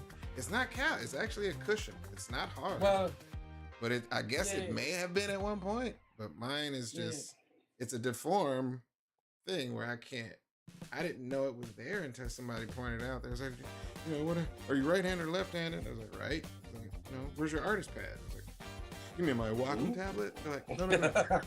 Your artist pad. You're on your finger. I was like, what? What are you talking about? Sure enough, it's there. But yeah, you draw long enough, man. 20, 30 years of doing this, man. Come on, man. Ain't that I still have like under my pinky the callus from rims from basketball. Like I don't think it's ever gonna go away, man. Like all the other ones did, but I dunk with my left hand a lot, and it just won't ever go away. But it's kind of like a battle scar. Like my daughter's like, "Daddy, what is that?" I'm like, "Oh, your daddy used to fly." And then she'd be like, "Really?" She saw me one time at my best friend's party, and she thought I was a lizard or something. And it hurt really bad when I came down.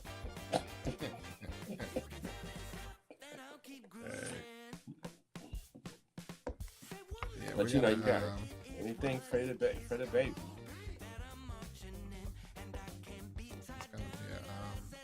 It's gonna be a celebration, y'all, when we get this done. But for real. I think I gotta. So I already know a few people that want us to do signings.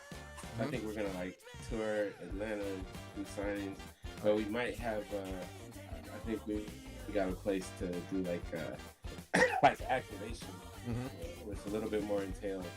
There you go. So good with that. It's been a long time, man. We are gonna go pretty hard. There's some cool stuff we got to do some marketing with. There's a dude on Instagram that I just followed today, and I think I saved. He's a voiceover talent, and he has a super deep, like narration voice. Black dude, man. I don't know where he's from, but I saved it. I was like, man, I want that dude to narrate everything from my commercials. Because he sounds like, okay, so I think everybody, as soon as you hear him, you didn't play God of War, did you?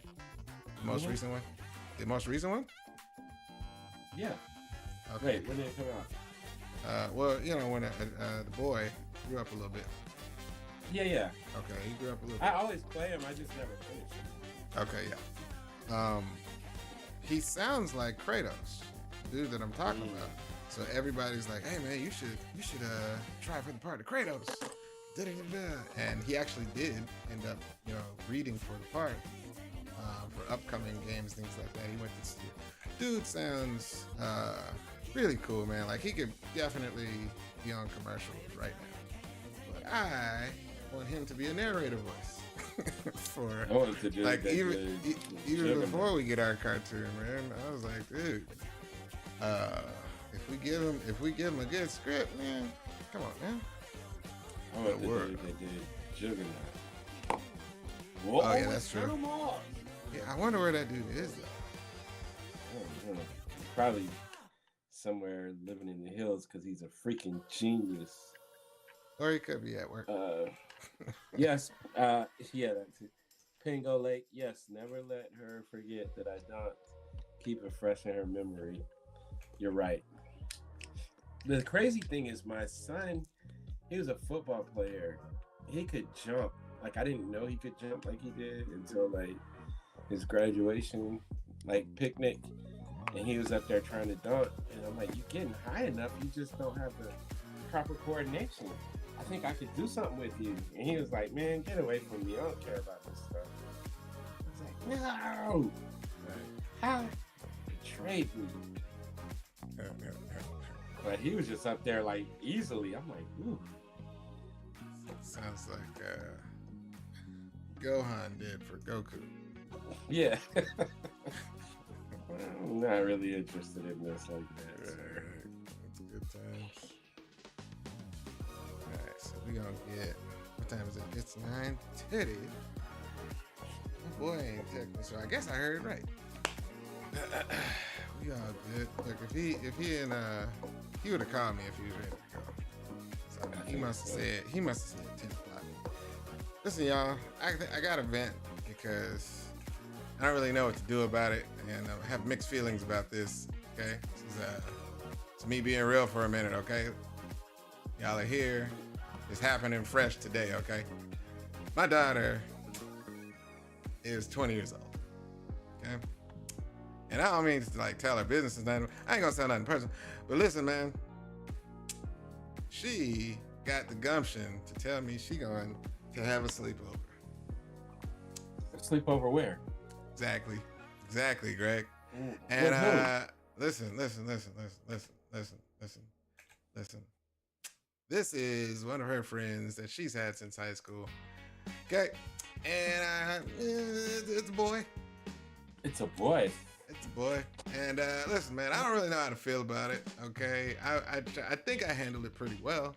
I was like, well, because we've had this conversation before. Because she said, "Can I go over there? We're just gonna, watch movies and stuff." I was like, "Daughter, let me explain to you what I'll never do as your father. I will never deliver you to the gates and of the hell mouth of another. No, I'll never do that. You can find your way over there. I love you if you ever get stuck anywhere, but I'm not gonna deliver you to a boy. That's not how it works, honey." Is it a romantic thing? Listen, I asked all the right questions, and she's like, no, it's not like that. It's not like that. I said, does the person like you? Well, yeah. They said that with their mouth. Yeah, but and then I was like, guess what? I'm not taking you over there myself. All right, now, if you get over there, that's your business. I love you. She's 20. Just for reference. Listen. I got married at 19, y'all. So it's not to say that I don't understand how this works. I was married at 19, and it wasn't an accident. I ain't get nobody pregnant. It was a choice. Okay, I was there. You told me. Yeah. So, but listen, man, what am I supposed to feel? My daughter, in her 20-year-oldness, says, "I'm gonna go have a sleepover." She told me about it. She wasn't hiding it. She didn't say we're gonna go eat. She was gonna sleep over. Now here's the problem. This is what I'm dealing with. Let me tell you the part where I'm dealing with the feelings. So I take my son had a second job interview today. So I take him up to the thing this morning, and we have a good father-son talk on the way home. I'll get in the house. It's damn near 11 a.m. and my daughter's not in the house. And she didn't say anything about leaving the house. I was like, oh. Man. She's 20 years old, Marcus. It's okay. Listen, she got an Uber. No, that's not right. And she proceeded to go have her day. That's a 20-year-old person. And I'm feeling some kind of way about it. You understand what I'm saying? Listen, man, what you got to do, and I got to see your experience with you. If you I don't know how to feel about it. You gotta have all the real talks, right? And then you have to like. I'm sorry, I'm trying to meet the dude and be up in his face. I met him. But how is he? Is he like a squirmy? Is he I don't want to talk about it because I don't want to start. No, he seems to be a fine person. Does he shake your hand? Well, that's the part that I don't want to talk about because I don't want to start any kind of rigmarole. I can talk to you, yeah. Yeah, listen, seems like a fine young person. Nothing disrespectful. They have a pretty good rapport. Nothing crazy. But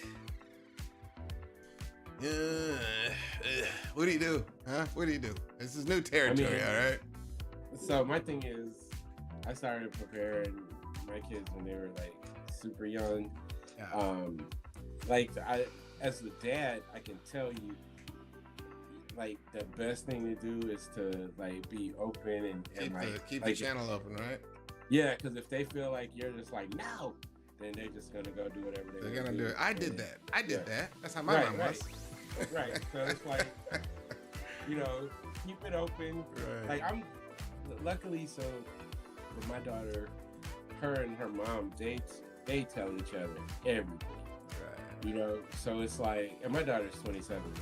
She's got a boyfriend, like a real boyfriend, like all that stuff. But yeah, it's like, so I can just kind of like lay back in the cut. I get all the info from her mom, but at the same time, I want her to know that I'm a safe space. Because if anything goes down, who's going to be the one, you know, beating the life out of somebody? It's going to be me.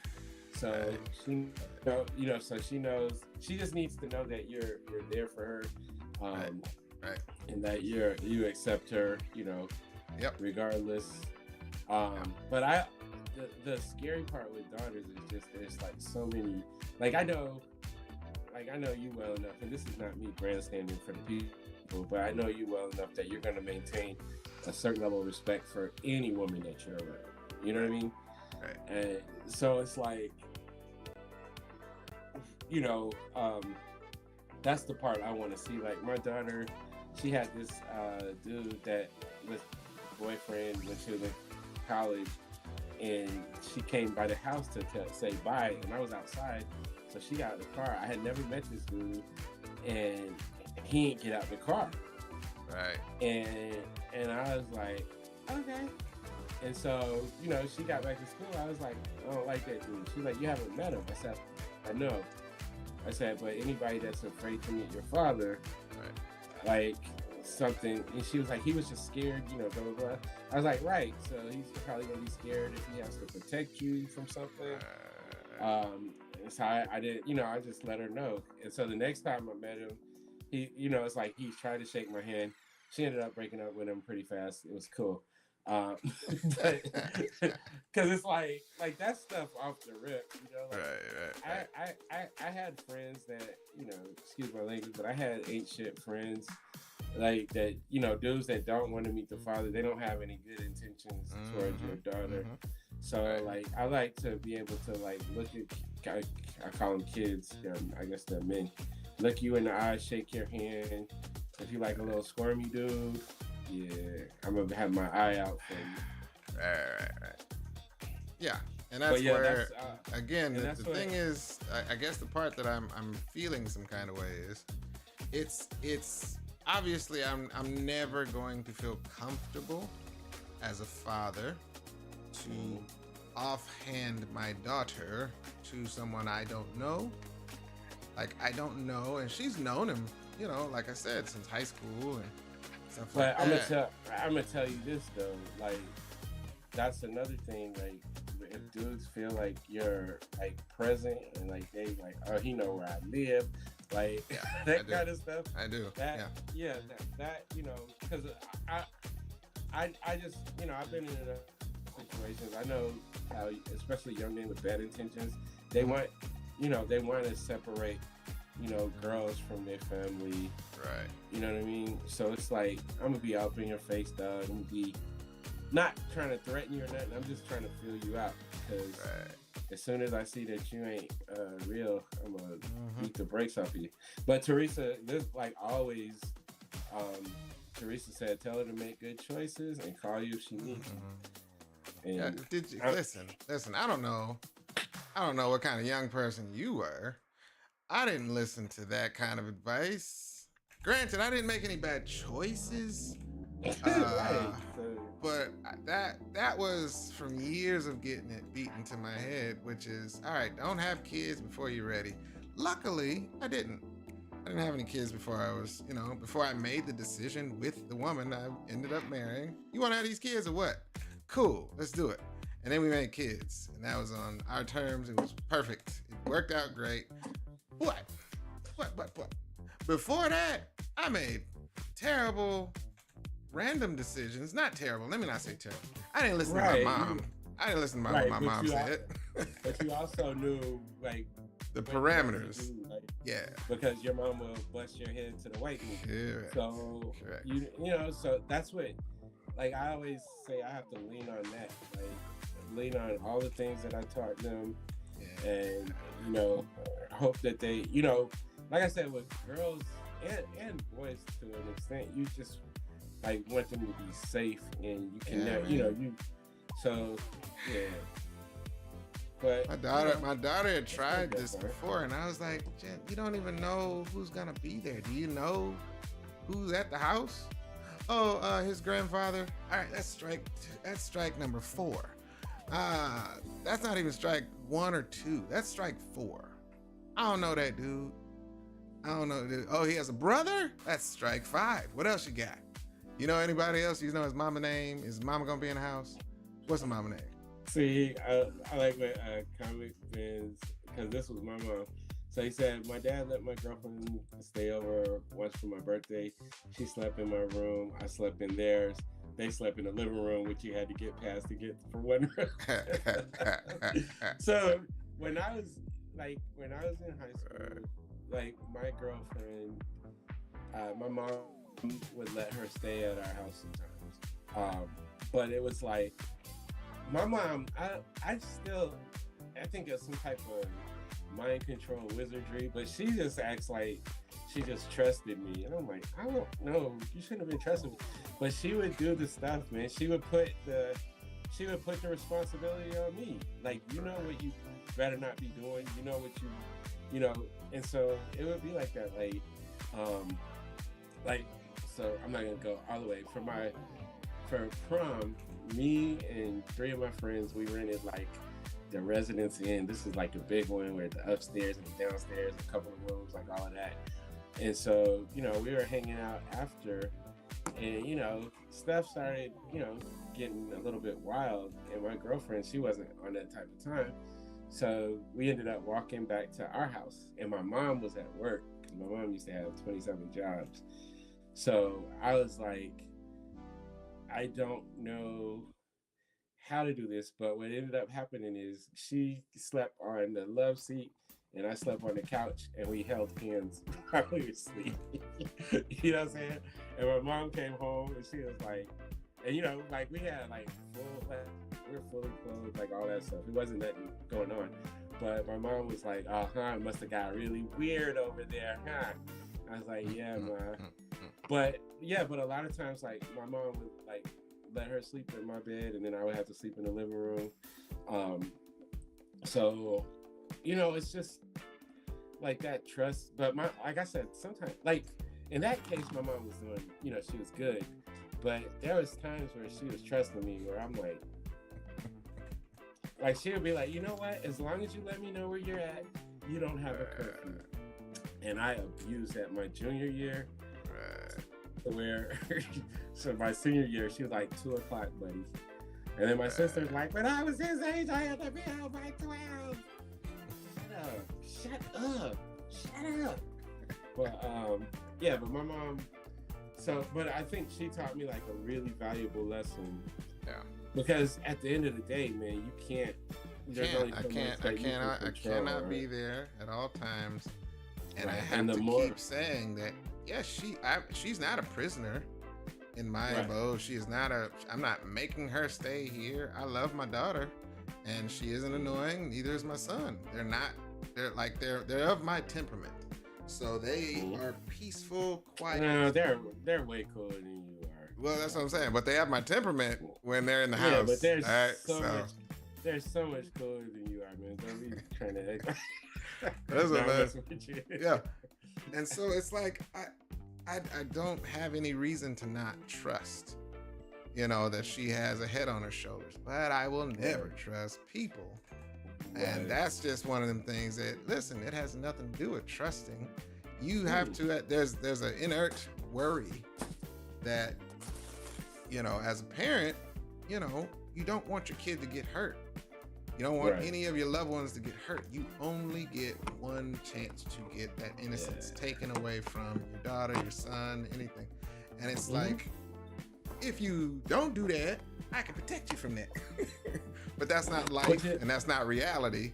and it's not my job to protect them from, bad decisions. It's my hope that they don't have to fall under these stupid pitfalls or, really, really, it's like dumb stuff. And I'm like, listen, you're not dumb. Neither one of you are dumb, but you're too young to know that your mind can't fathom what you don't know. You cannot foresee. I said, I was there. My mom used to say, I was your age before. And I'm like, that ain't got nothing to do with what I'm thinking right now, Mom. Right. But so they're going to think the same thing. So, you know what because like I said, I had a lot of practice with this. So like my daughter, like when she would go to parties and stuff, like we would talk, and like there's certain stuff I always like put, threw it into my kid's head, like stay a kid as long as you can, because once you make certain decisions, you can never go back to being a kid. Yeah. And so, I would tell her, like, if you're at a party and anything if you feel like something's uncomfortable, anything at all, I was like, all you got to do is, we had like a code number, and you just text me this number. You don't have to call me or say anything, and I'm gonna call you and be like, hey, I got an emergency, gotta come get you, blah blah blah. And she was down with that, so it was like, I was like, we were working through navigating all these things, like from the time she was like 10, 11 years old to where, like when she was in college, she would be like, and even like my stepdaughter, like one day when she was in college, she was at like a Applebee's or something, and it was an old dude that was like trying to be pushy with her, and so she done FaceTimed me. And she like, hey Pop, and then she turns the camera, she's like, this man is all up in my face and he won't leave me alone. And I'm like, where you at? He don't know that I'm 3 hours away.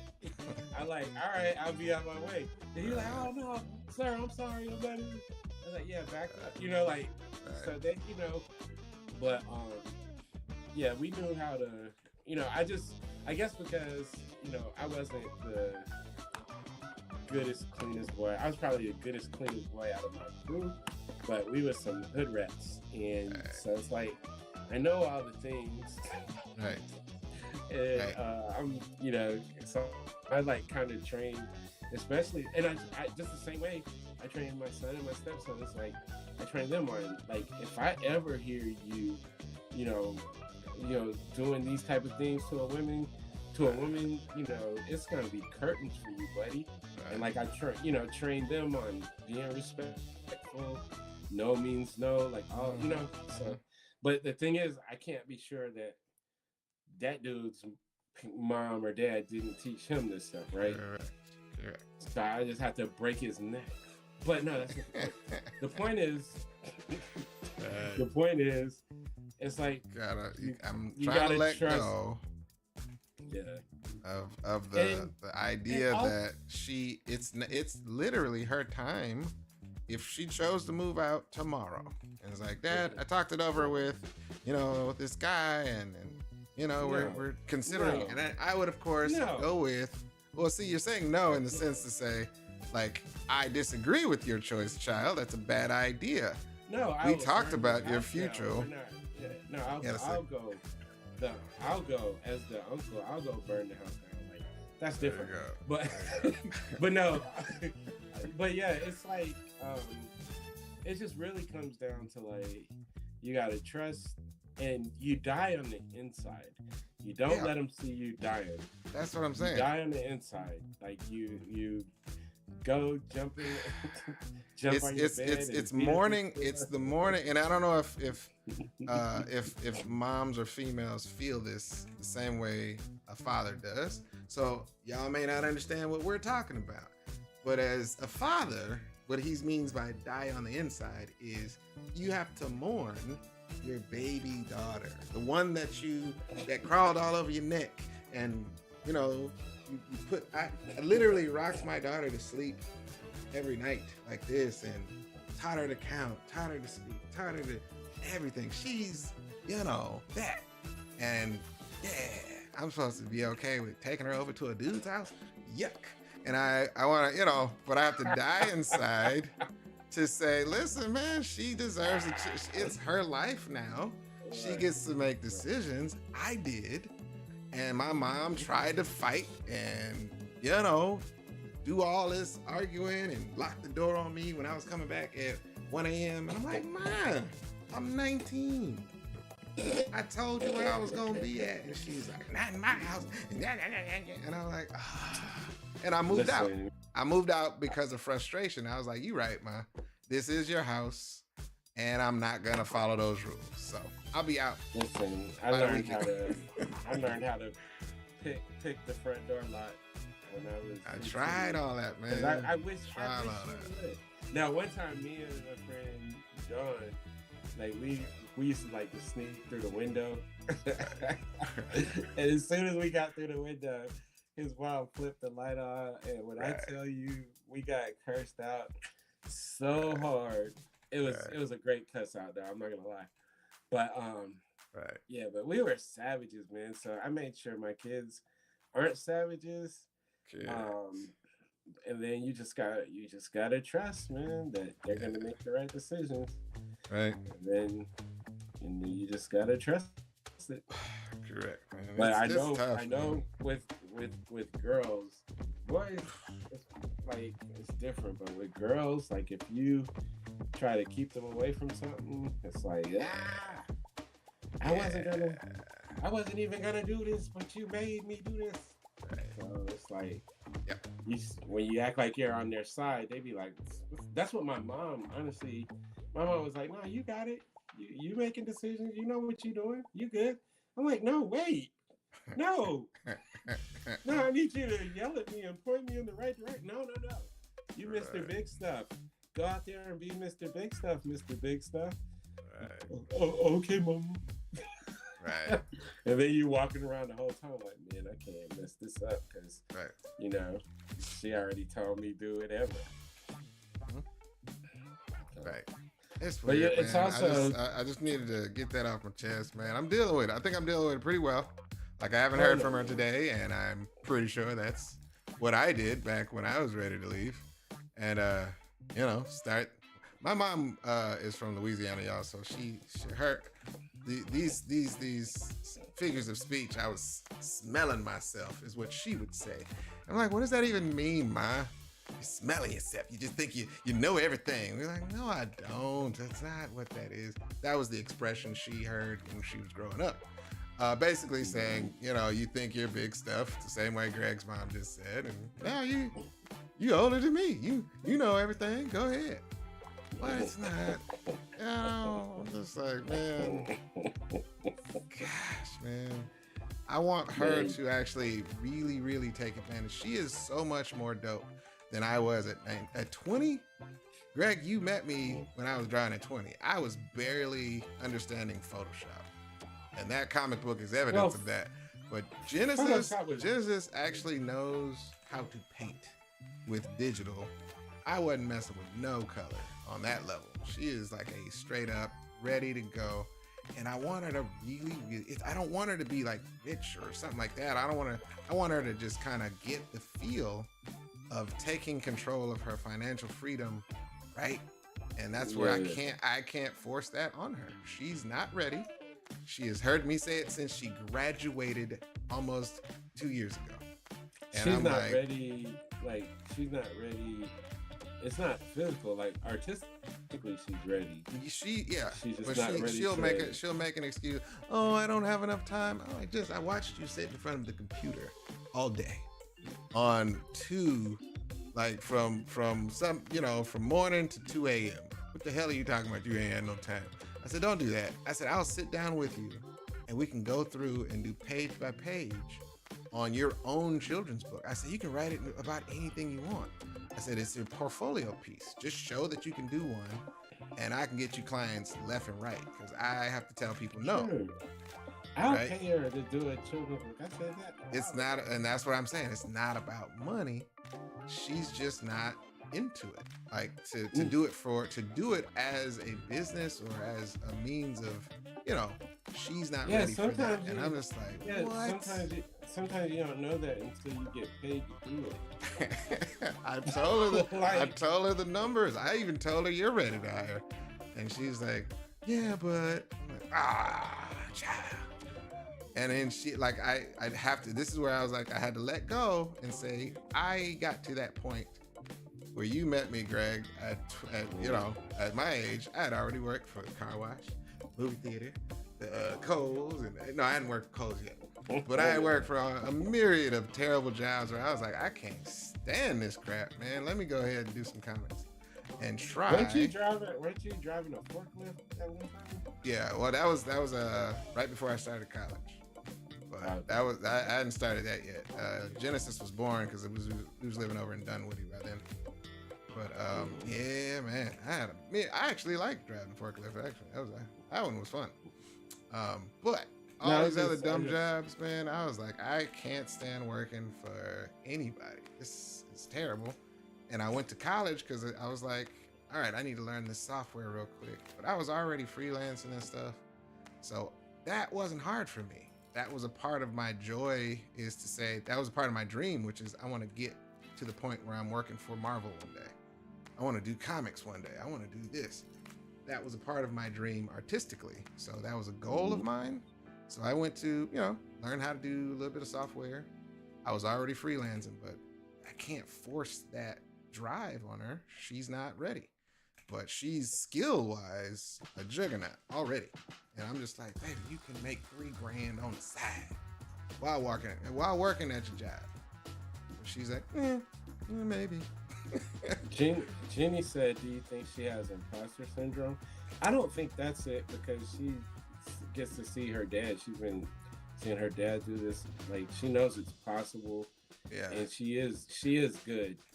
I think it could be like, wanting to live some life, and but she'll see. Yeah, I think it's she needs genuinely. to hurry up and see. I was just about to say, it's genuinely, I had to get to that point on my own. Like, I had to get to the point. I knew I wanted to draw, and I loved drawing, but it didn't stop me from thinking that, I got to go get a job. I told them they got to get money, and I said I will support them. I said they can come to the show table with me at MomoCon. I said 2 years ago. As soon as Jen, I said, give me 10 pieces of art. I'll print them out. We'll get your portfolio. We'll get your website started. Yeah. And she has sat, and trust me, I'm not a nag. I don't want to nag like most parents do. I'm like, I want her to say, all right, Dad, here it is. What next? And I'm doing it that way so it doesn't feel like I'm making her do what I want her to do. I don't want her. I don't want her to push if she isn't interested in it, or she doesn't have a drive to do it. So yeah.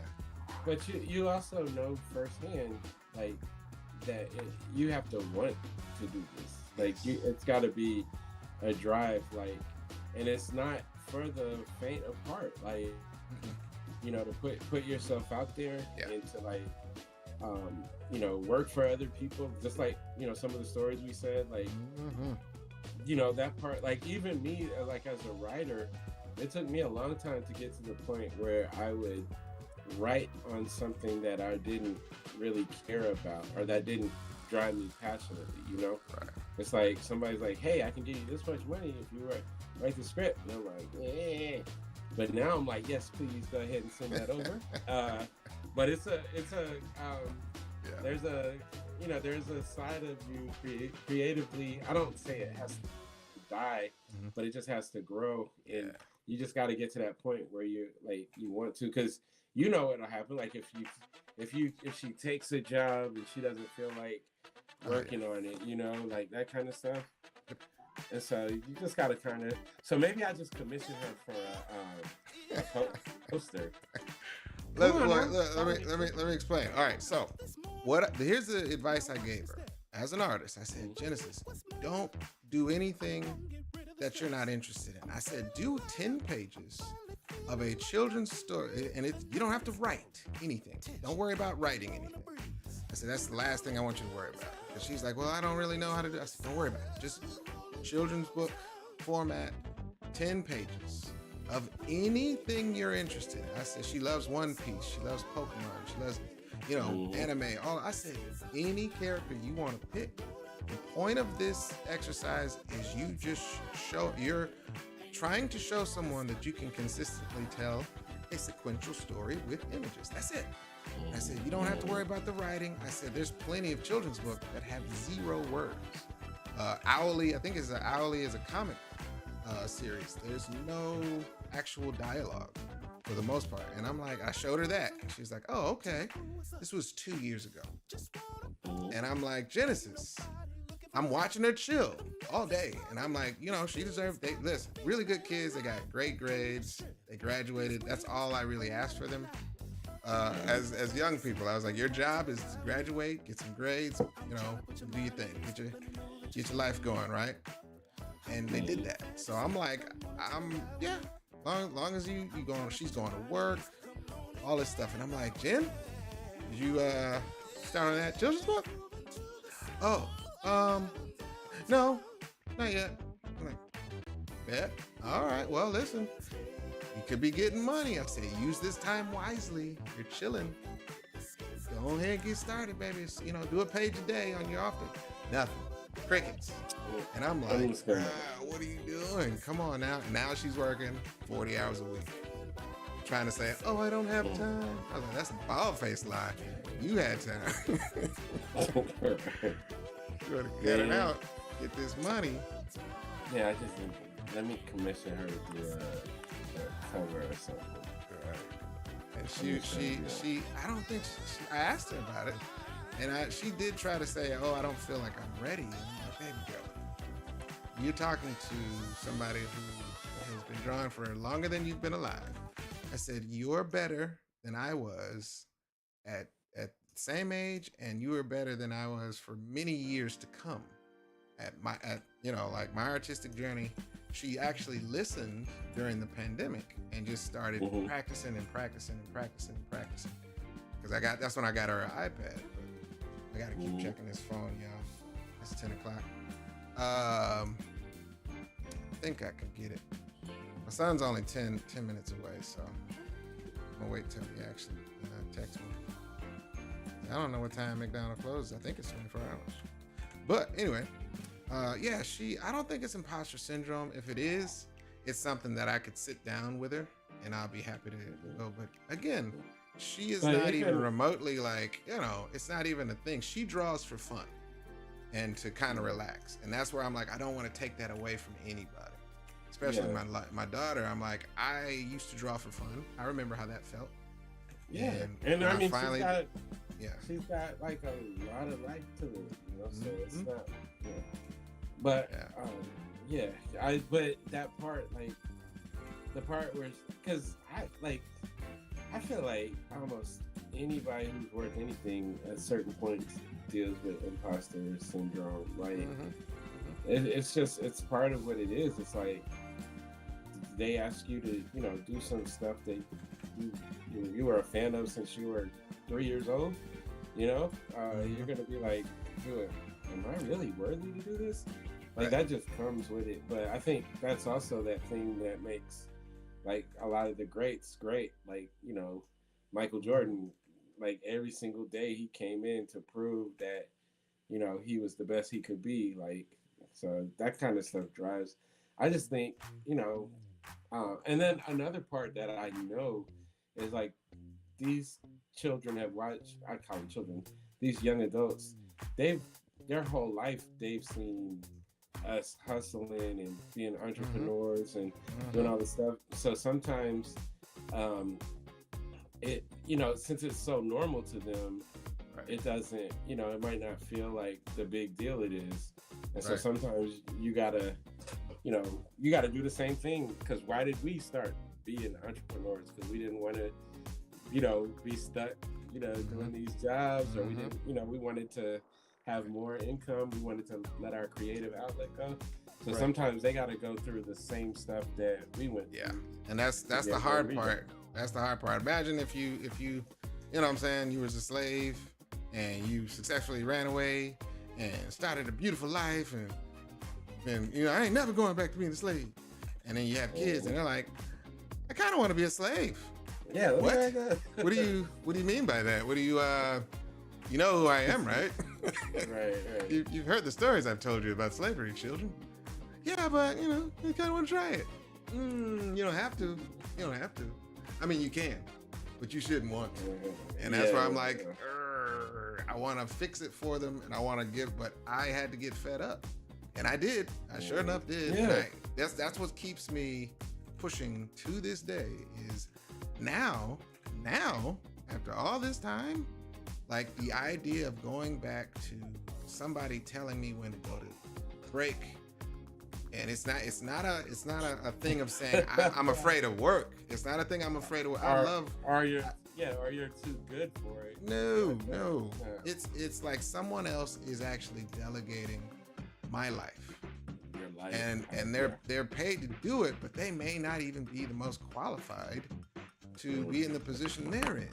You know, but I'm gonna let this person tell me, hey, I know you're off, but I'm gonna need you to come in today. What? No. Or, yeah, Marcus, yeah, that's just not the way we do it. You know, even though I'm telling them something that will save them time, effort, the way they've been doing it sucks. And I'm close to the actual procedure for the past 10 months. And I'm like, hey, I've been thinking about a way to solve this and do this better. Yeah, we don't really do it that way. Thanks for the idea, though.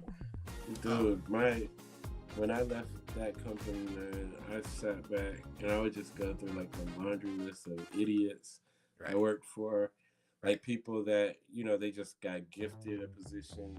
Right. And so we're doing all the heavy lifting and they're just there making more money than us and telling us what to do. Like all the times where, like I think about all the meetings about meetings that I had. Yep. I think about all the times where I already know this isn't gonna work. But that's why my patience is so thin for stuff like that now. It's like I already know what works, but I still have to go through the rigmarole just so you can understand that your idea sucks. Like, and you know the true trauma, Greg. And Greg and I deal with this every time we travel, almost nearly every time we travel. When we deal with people that are in positions of any kind of power. Even the people at the airport that are like, make two separate lines. Stand right here. And they're walking through and we're looking right at the end of the line where it merges again. The line is going to merge again. And I'm like, because, you know, this is important for you to do this. This is what they paid you to do, so you feel important. But I'm looking at it like, I don't want to listen to you, madam or sir. This isn't going to change anything. I can see it. It's not going to change anything. But that's the trauma from what Greg is talking about. And I've dealt with that. I don't want to go back to that, man. Because it's not even about respect. It's just about, this is dumb. I could see it's dumb from a mile away. We're wasting time doing this. But okay, boss. Let's do it your way. We'll see how it goes. Oh, it didn't work. What a surprise. Yeah, I don't want to go back. I'll never forget the time we had a new boss. He didn't understand how to read the timesheets correctly. So he thought that I wasn't logging out for lunch and that I was like basically stealing time. And so he called me into his office and he's like, "Can you explain this?" And I could have explained it. But since you don't know what you're doing, I was just quiet. And he's like, "This looks like you're stealing time." I was like, "I don't know why it would look like that." I've seen people get fired at other jobs for stuff like that. I was like, "Are you telling me that I'm fired?" "No, I'm not saying that, but we are gonna have to do a review with HR."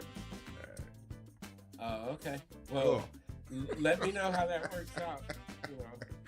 Right. And I was like, "Are we good? We done?" Yeah, we're done. But I don't understand why you're not taking this more serious. Right.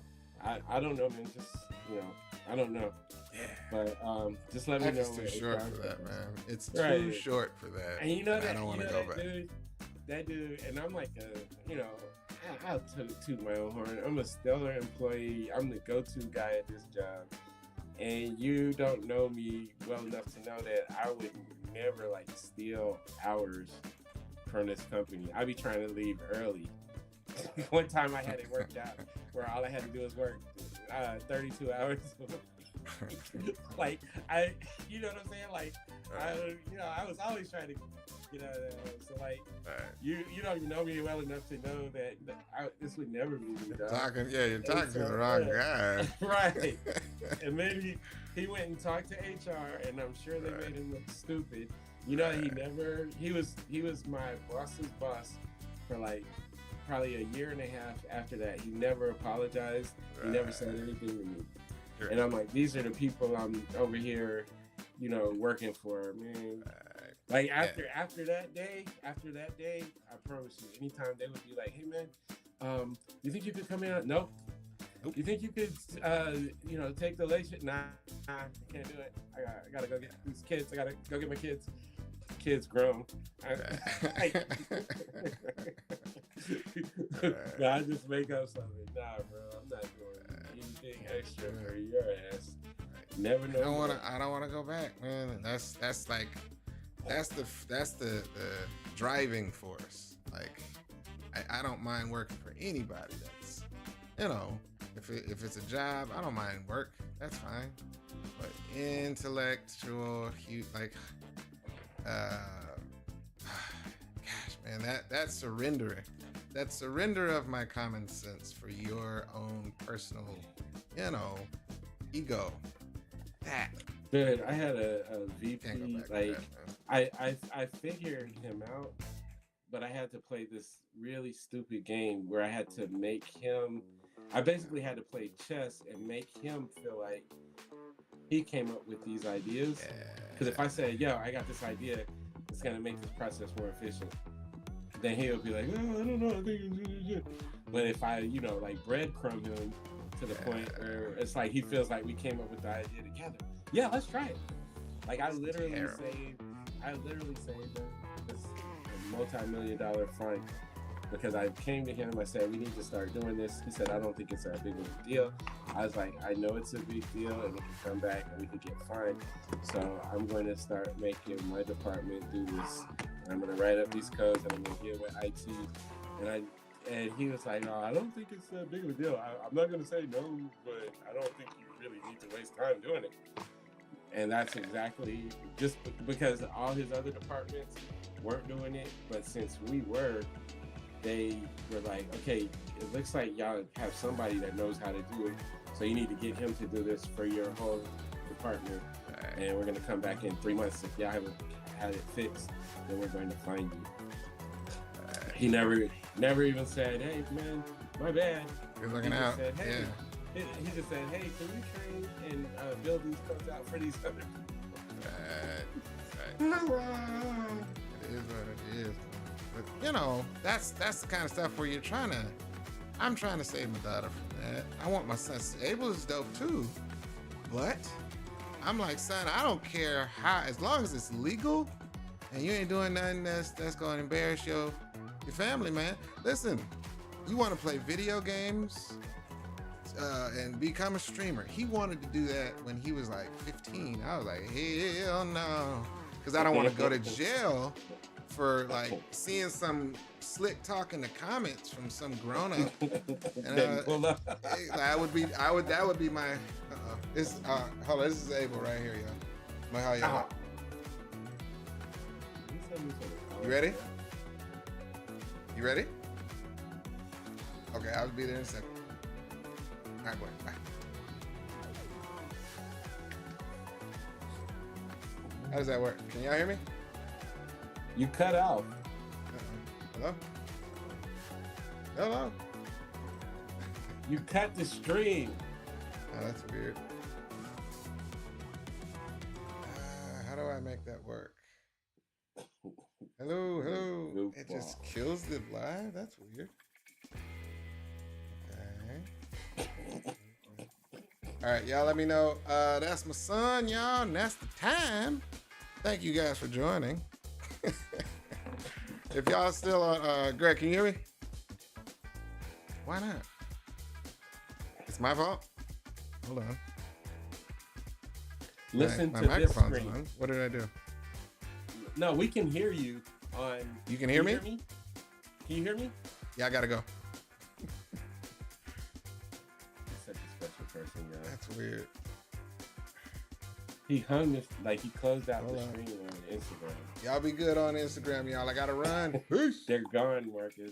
It's over. I don't know why I can't hear you. Why can't I hear you on here? I didn't change anything.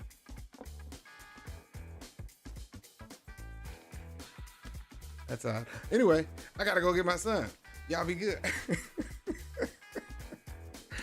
Deuces. Yeah, Teresa.